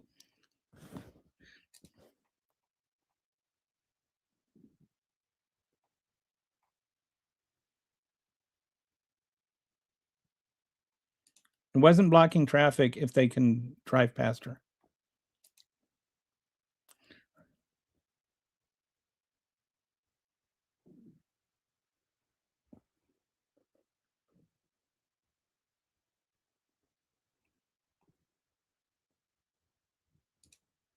He is 100% legally allowed to order out or anyone if the way they're, except she wasn't obstructing an investigation or impeding them. There's specific language to that, and she wasn't doing anything. If he can drive past her, how is he impeding her? He drove past her before he parked his car and got out of it. So the whole idea that she was being arrested for obstructing traffic is debunked by the fact that he drove past her.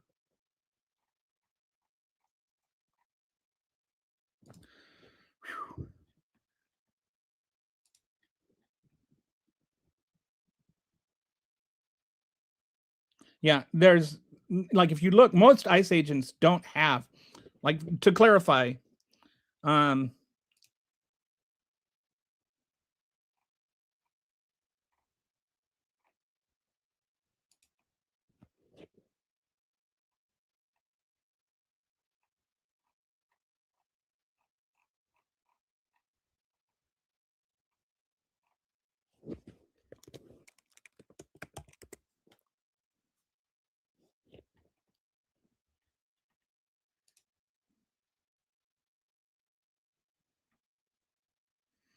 okay, so just gonna, thanks Kitty for sharing this. Okay, so this is just to put this stupid conversation to rest. Sirens blaring in the background. He approaches and circles goods vehicle in the middle of the road while apparently filming on his cell phone. Okay, cell phone. That's it. End of conversation. It was his cell phone. It wasn't a body cam, and it's just dumb to argue about. It was obviously a cell phone. You can tell by the angle of it. You can tell by, like a bunch of different things. By the fact that in other cameras, you can see it. Oh, and by the way, there's even like parts where his reflection in the paint of the car is seen, and he's holding a cell phone. He filmed himself filming with the cell phone. You want to sit there and you want to argue about that? It was a retaliation, and Ross planned to murder her when his tramp works, and it worked for him. I don't know about that either. I just have a feeling Jonathan Ross is the kind of guy that beats the shit out of his wife when she doesn't have dinner ready on time. And like, I don't think he takes no from women well. And he does have a domestic charge arrest on him.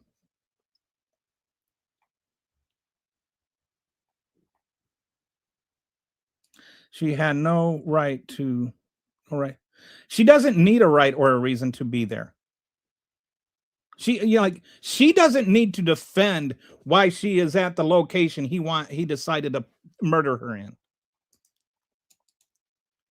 Like the whole idea, like, and it's like, you guys wonder why we call you fascists. And well, you wouldn't have been murdered if you weren't at the place you were when I murdered you. Or if you would just do whatever the police tell you. But Ashley Babbitt,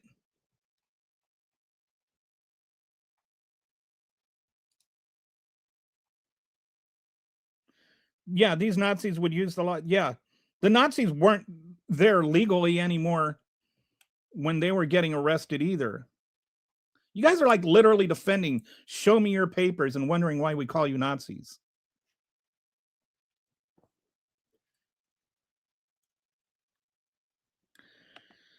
She was from Colorado. She had been living in Missouri. She had moved to Minnesota about 9 months before. If you think that she drove from Missouri to Minnesota to drop her kids off at school, then you're kind of dumb.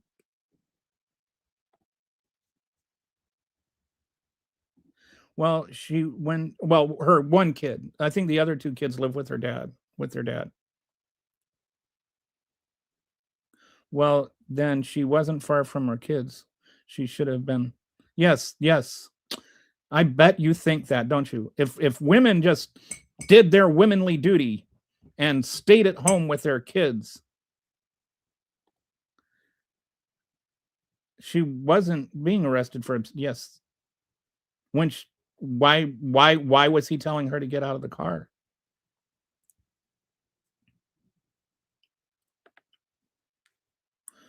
What were they even there? Why did they need a reason to be there? Oh, or who is they? Why were they even there? I don't know which they you mean. If there was a dangerous immigrant, why not call SWAT for backup and set up roadblocks? And she lived in the neighborhood. Yes. I mean, this is all like that, just the way they have made it all about her and not about him. He shot her in the face, or well, in the face, the shoulder, and the chest.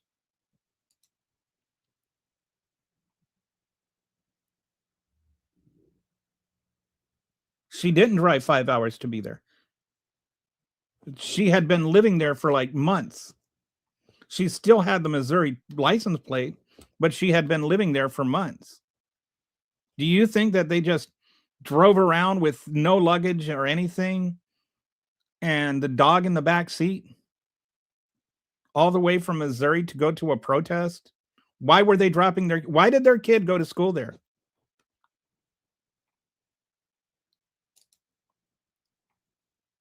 And then she didn't try to hit him. And her wife said, drive, baby, drive. That doesn't mean how does she didn't, the wife didn't say, kill that bastard with your car or something. Saying drive, baby, drive is legal.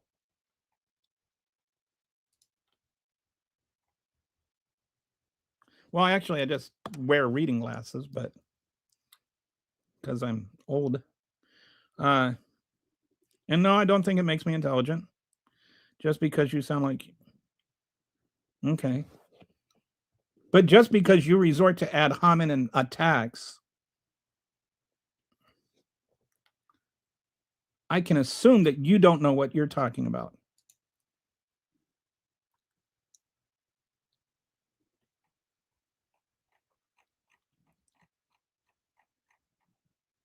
She said, I'm just pulling out.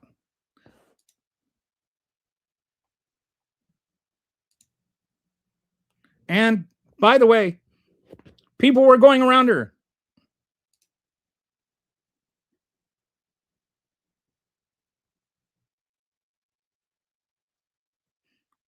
What truck that was trying to go around her?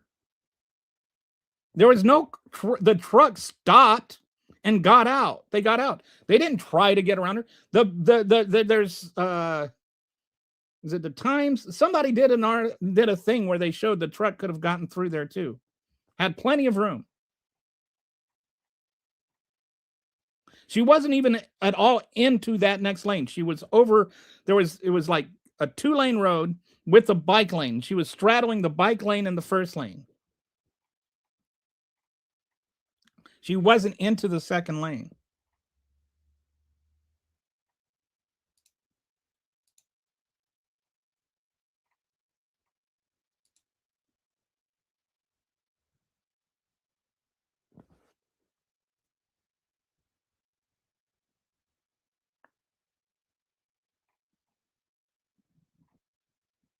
Oh, well, you did a low key. That is what she said joke. I didn't even mean to do that, but I try to be better in that and do those on purpose.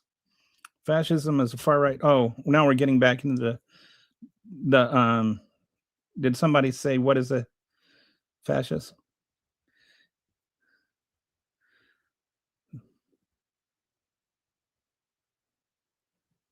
Fascism is a far right MAGA, authoritarian MAGA.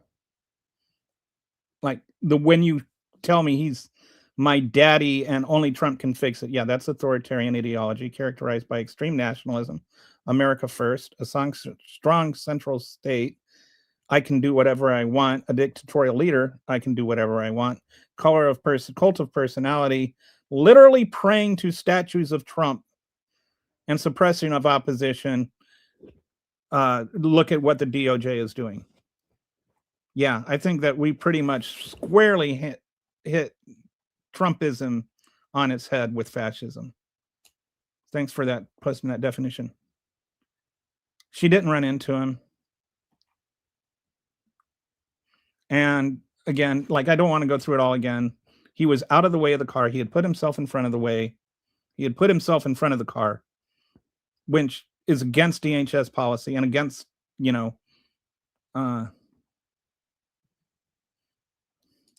anyway, she said I'm just pulling on.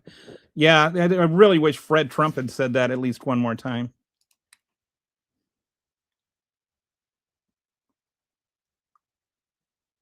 Morals and lawful are two totally different things. There's a pretty big the overlap in the Venn diagram tends to. There has to be something there. There are some things that are immoral and legal, and there are some things that are illegal and there are some things that are legal and immoral, and there are some things that are moral and illegal.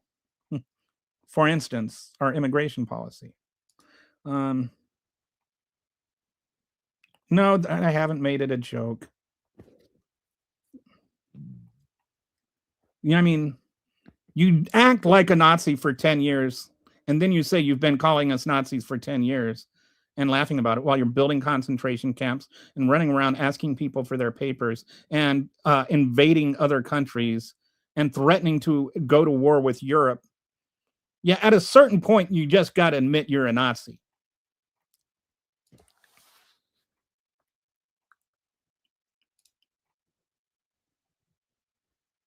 Well, no, that's premeditated murder. And I think the second and third shots, the second and third bullets, he was clearly way on the side. She was not a threat to him, and he shot her 2 more times. So number one, he intended to kill her at that point. Number two, when he denied medical service to her, when he ran over there after he called her and bleeping bleep, and he ran over there and took his trophy shot. I wonder, one reason I'd love to see this whole thing come to trial is because he recorded everything. If he were either a civil trial or a criminal trial, that cell phone would become discovery, would be subject to discovery, which would mean that the defense or the prosecution, depending on which kind of trial it is, not the prosecution or the plaintiff would get access to that cell phone, which would mean we could see all his little text messages. And I wonder what ICE is texting to each other. I think if you got into the window of how these ICE agents text each other, you'd find a whole lot of really racist Nazi things going on.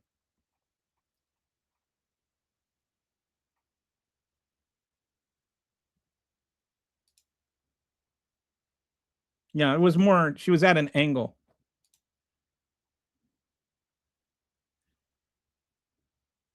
It's like, think of a sideways K, and she's like, like you got the K with the, so she's like this part of the K, that kind of angle. Versus a T would be perpendicular. Yeah. So yeah, commandment says thou shalt not murder. So like that, in terms of legal things, murder is both immoral and illegal. Going back a generation, there were segregation was illegal, but also Like segregation was the law. Like it was illegal for a black person to drink out of the wrong fountain. That was immoral. So the law and morals don't always align. Some of you use legal terms without a shred of evidence. I don't know who, that's a sort of a vague comment. I don't even know which side you're talking, who the you is there. ICE has been engaging in illegal search and seizures. They have. There's a lot of Fourth Amendment issues with them. Just pulling over somebody because they have an accent, for instance, like the guy that was just filling up his gas and he was black, and the guy walks up to him and says, "Let me see your ID." He hadn't even said anything. So how does he know that the guy has an accent? Then the guy has an accent, and so now he's like, "Oh, show me your papers." Well, now he's black and has an accent. Therefore, he must be here illegally. You can't do that. Even Brett Kavanaugh is like walked that back a little bit.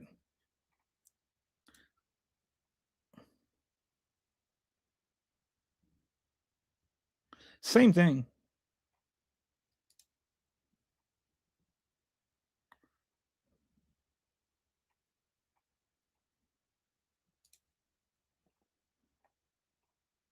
Anyway, please just don't use the R word as a slur at all.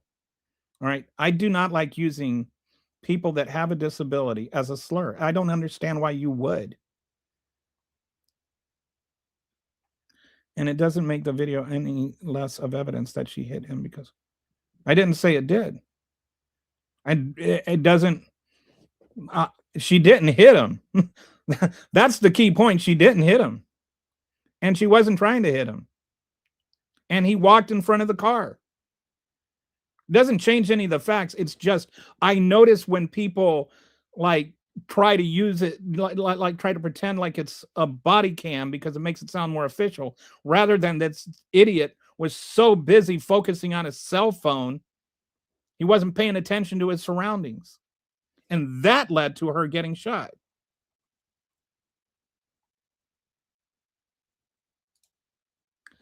What witnesses said that?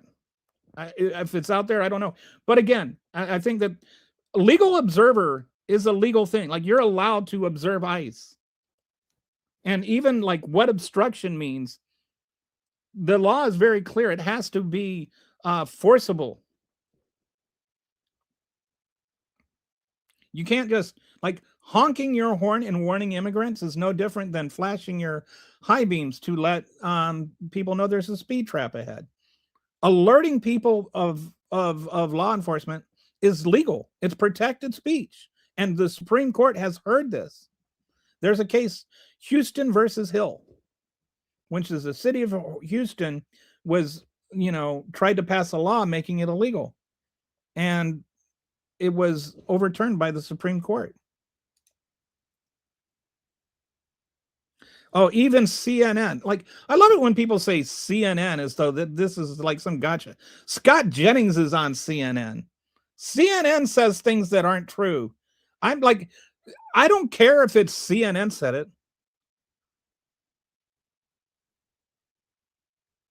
Observed her letting non. How does she know what kind of vehicle? What is a government? She let Ross pass. Jonathan Ross drove past her, parked his car. His car is on the right during the video. John Ross passed her.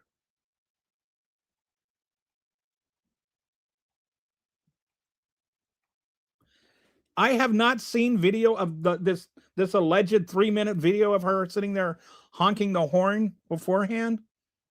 So I'll look into it and see if I can find it. I don't know if you have it, Kitty, but even if it exists, it's still not illegal. Okay, so there's a quote she has here. Okay, from the Wikipedia article. No reliable reporting shows that she was engaged in a formal protest at the moment she was sought. Multiple authorities, independent analysis, and local officials described the situation differently than some official claim. Here's what the evidence shows. She was killed in a direct encounter with an ICE agent during a federal enforcement operation. in Minneapolis on December 7th, 2006, as part of an expanded ICE presence in the city. There is no evidence that she was actively participating, I guess. And then the note, you ran out of characters. Thanks, Kitty, for sharing that. But yeah, I think we need to be careful here. Like, whatever video you see, are you sure that video is? I've seen like a lot of fake videos, and both sides. Well, I don't even want to say both sides. Fake videos happen, so question them. I'll give you an example. Yesterday, there was a video of a guy of like 4 ICE agents or 4 officers walking into a classroom and looking around, and they have all the kids put their hands up and give 2 thumbs up so they can see everybody's hands, and they walk in and they kind of look around the classroom and then they leave. And then the thing said it was from a Minneapolis school.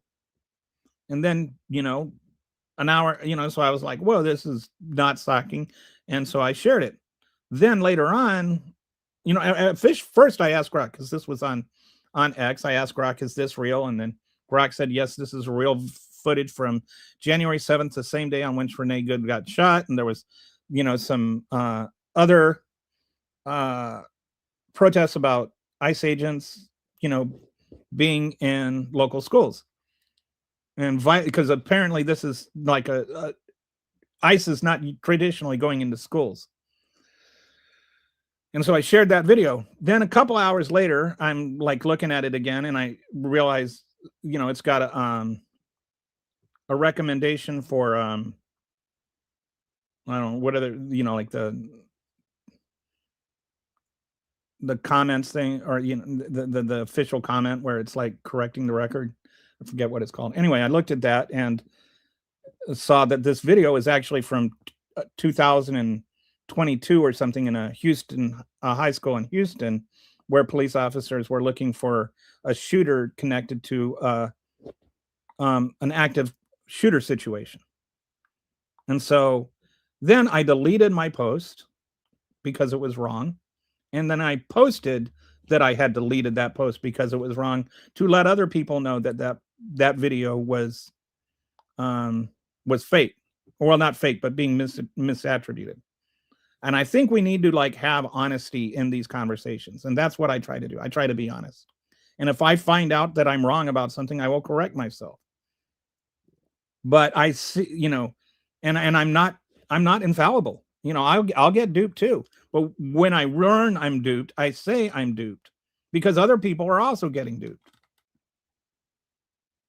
As far as I am aware, and according to the Wikipedia article, there's no evidence that she was participating in protest.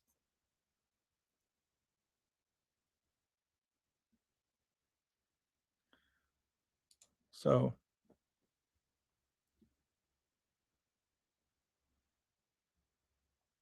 okay, this is actually helpful. So Kitty just shared this with me. Yeah. Right? That would be amazing. Oops. Sorry.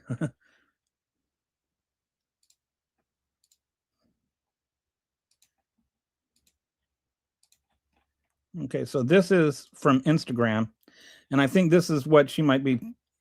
She thinks this might be what you're referring to, but I'd like to point out something on this. Let me start it over. So this is the pilot right here, and you see she's not even. This is the bike lane, and then this is her actual lane. I don't know if you can see my cursor or not, but you can see her back tire is on in the bike lane, and the other lane is completely open. The lane she's supposedly blocking is not blocked. So I've never seen this video. I'm just going to watch it live with you right now. And so this is looks like maybe somebody that lives upstairs. Oh, is there? There's people blowing whistles. Over here, it looks like maybe they're blowing whistles.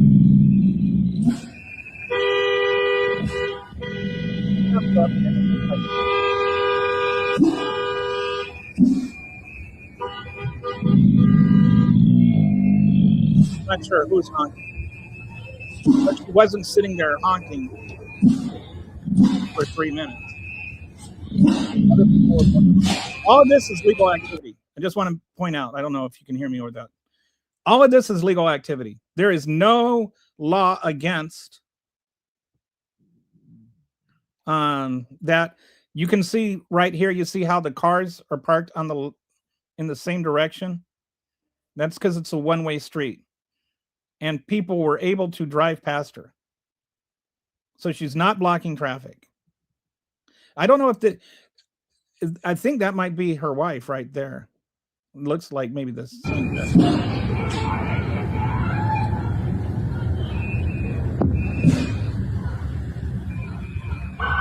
Now the car's starting to pile up because I see blocking traffic.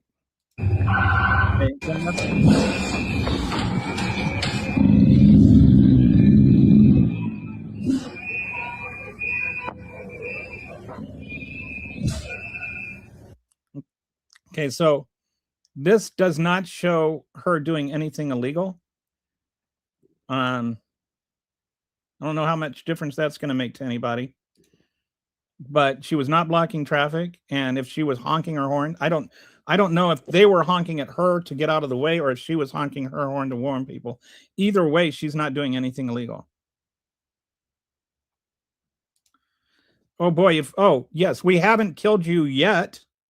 You know, the poem says, you know, first they came for the communists, then they came for the socialists. So, you know, you there's a then, right? There's a person after the first group.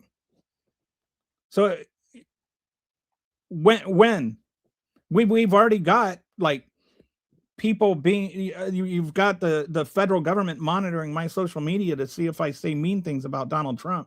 How long before I'm not able to? You leftists are the Nazis.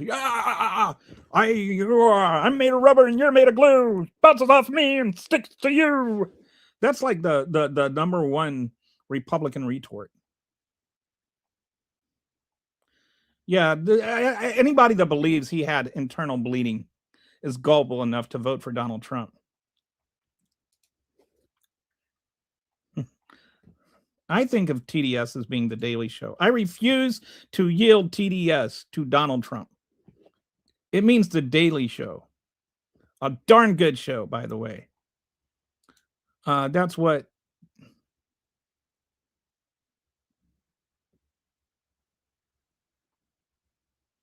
I don't know what this has to do with Maduro. It's possible, like, to not like Maduro and still think that Donald Trump should have gone to Congress before he conquered them.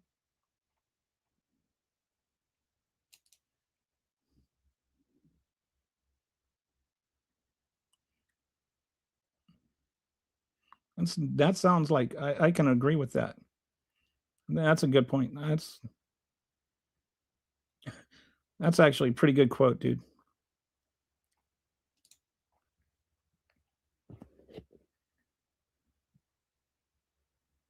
Yeah. I never did get around to it, but I have. Let me see. Oh, I don't. This one I don't have shareable. But my initial plan, never got around to it, was to just talk about this today, which is all the ways that Donald Trump is violating the Constitution.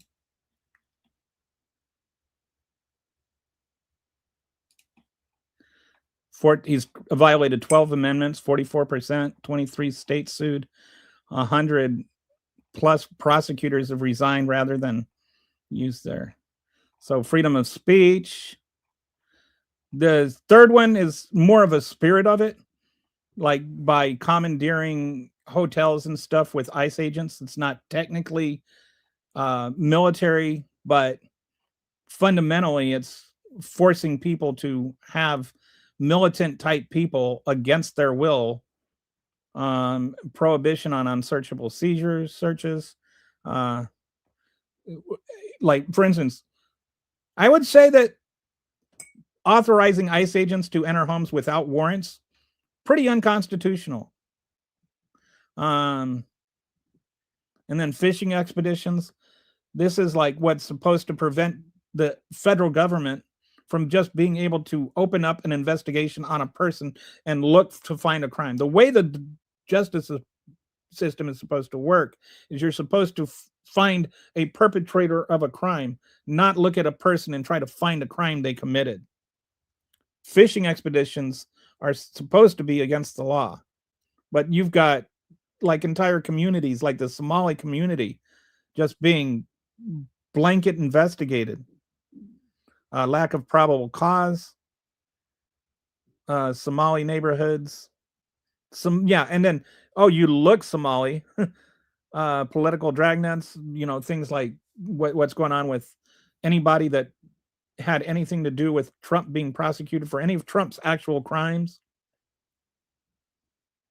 Is trying to get voter rolls from states that voted against him. Due process has been violated. Alien Enemies Act, which is just fraudulently being used. Mass deportations without hearing. U.S.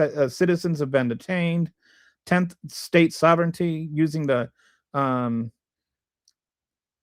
National Guard over the governor's protests, which even the Supreme Court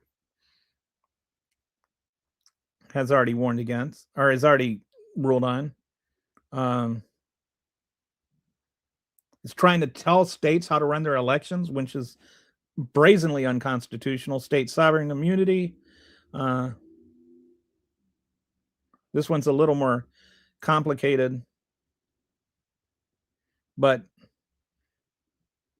by suing, this is supposed to keep one state from suing another, but he's circumventing this. The immunity paradox. Okay, birthright citizenship. Oh yeah, then like birthright citizenship, which is clearly written in the Constitution. Due process, equal protection. Anyway, I was supposed to spend a few hours going over all that, and I just have to gloss through it. But Donald Trump is just trampling all over the Constitution. And then he likes his one part. He likes Article 2 that says things it doesn't say. It's not going to trial. I don't think it is, sadly. It should go to trial. It's not going to. The only reason it's not going to trial is because they don't care about the law anymore. Oh, wow. Looks like I had a bunch of people leave. So I think we're down to, I think the bots got tired of me.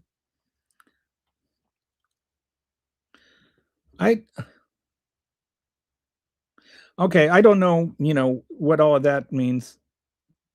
But I do agree that both sides have this mentality that, conform to the whole or get out of here. I think we need to allow more conversations within the Democratic Party. I think what they're doing to David Hogg is wrong. But I don't see how that's any better in the MAGA movement. I really don't. Like, you're not even Donald Trump is endorsing somebody for Senate that didn't even announce they're running because a senator voted against him one time.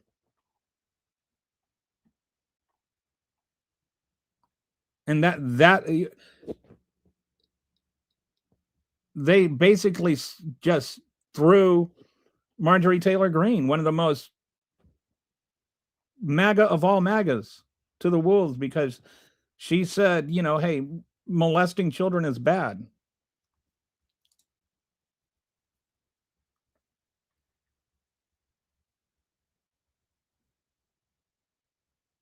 I don't see why those things are mutually exclusive.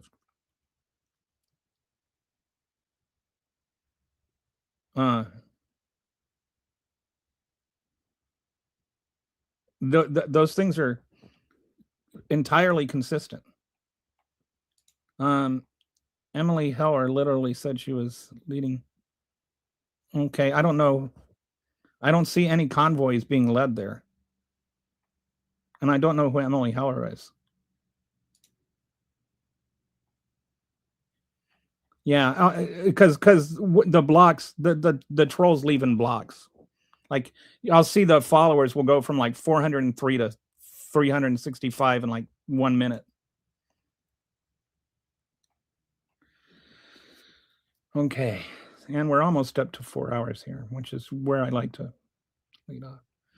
Just seeing, when I grew up, we were all striving to be a colorblind society. Then I don't know what that means. I don't think, honestly, Gob, I think the whole thing about colorblind is not the right mindset. How can you see racism if you can't see race? Like, racism exists, and we can only do that by not being colorblind. How do you see racial discrimination if you just ignore that race is a construct at all? And it's not black people made it a construct. White people made it a construct. Black people aren't the one that said, one drop makes you a black person. White people aren't the ones that came up with, segregation. And you can't just say, oh, now segregation's against the law, therefore it magically went away.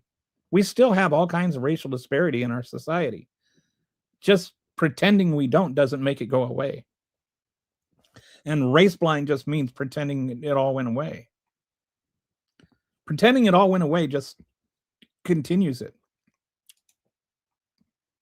They do. And the Supreme Court has routinely declared this. And part of the reason for that is if let's say I don't like you and I'm the president. Let's say I decide Stephen Miller is an illegal immigrant and I'm going to get rid of Stephen Miller. And so I have ICE arrest him. And he's like, but I'm a citizen. And I'm like, so I don't believe you. And I deport him to Liberia or, Nigeria or Somalia or something where there's especially a lot of people that he loves. And I just fly him there and throw him in a prison in Liberia. Because, I also point out he's a terrorist. And he has no due process because he's not a citizen.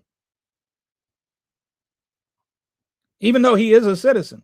But he has no way of establishing that because there is no due process. That's why you either have to have due process for everyone or you don't have due process for anyone. Because as long as there's a group that doesn't get due process, I can just call you a member of that group. Whether you are or not is irrelevant because the only way you have to establish that is through due process. Honestly, please, really think about that. This is not a left versus right thing or a Trump versus whatever thing. This is just logic. If I can make a subset that the law doesn't apply to, I can make that anybody a part of that subset by just making a claim. Now, we've already been through that. I bet you can't name a...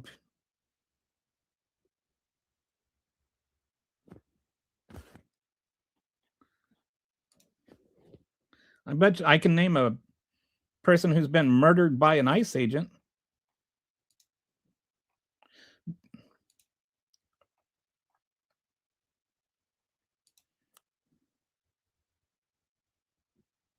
There are Black, Latinos, all kinds of different races.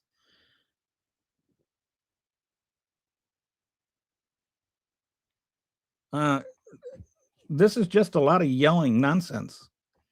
You act like there's a cogent point that's based on any type of reality. Like racism, systemic racism did not start under Joe Biden because we opened the gates and let illegal immigrants in. Like, that is such a stupid argument that even if you were to ask Gish Gallop about that, Gish Gallop would be like, that is too nonsensical to even apply to me.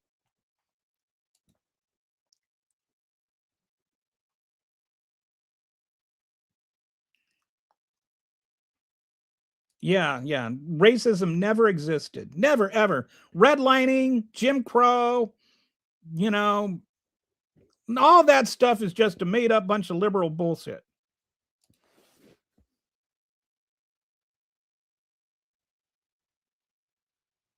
I have two functions in your eyes and a brain and the ability to analyze it myself. I don't need some talking head or some political pundit to do it for me. I have no idea what you're referring to.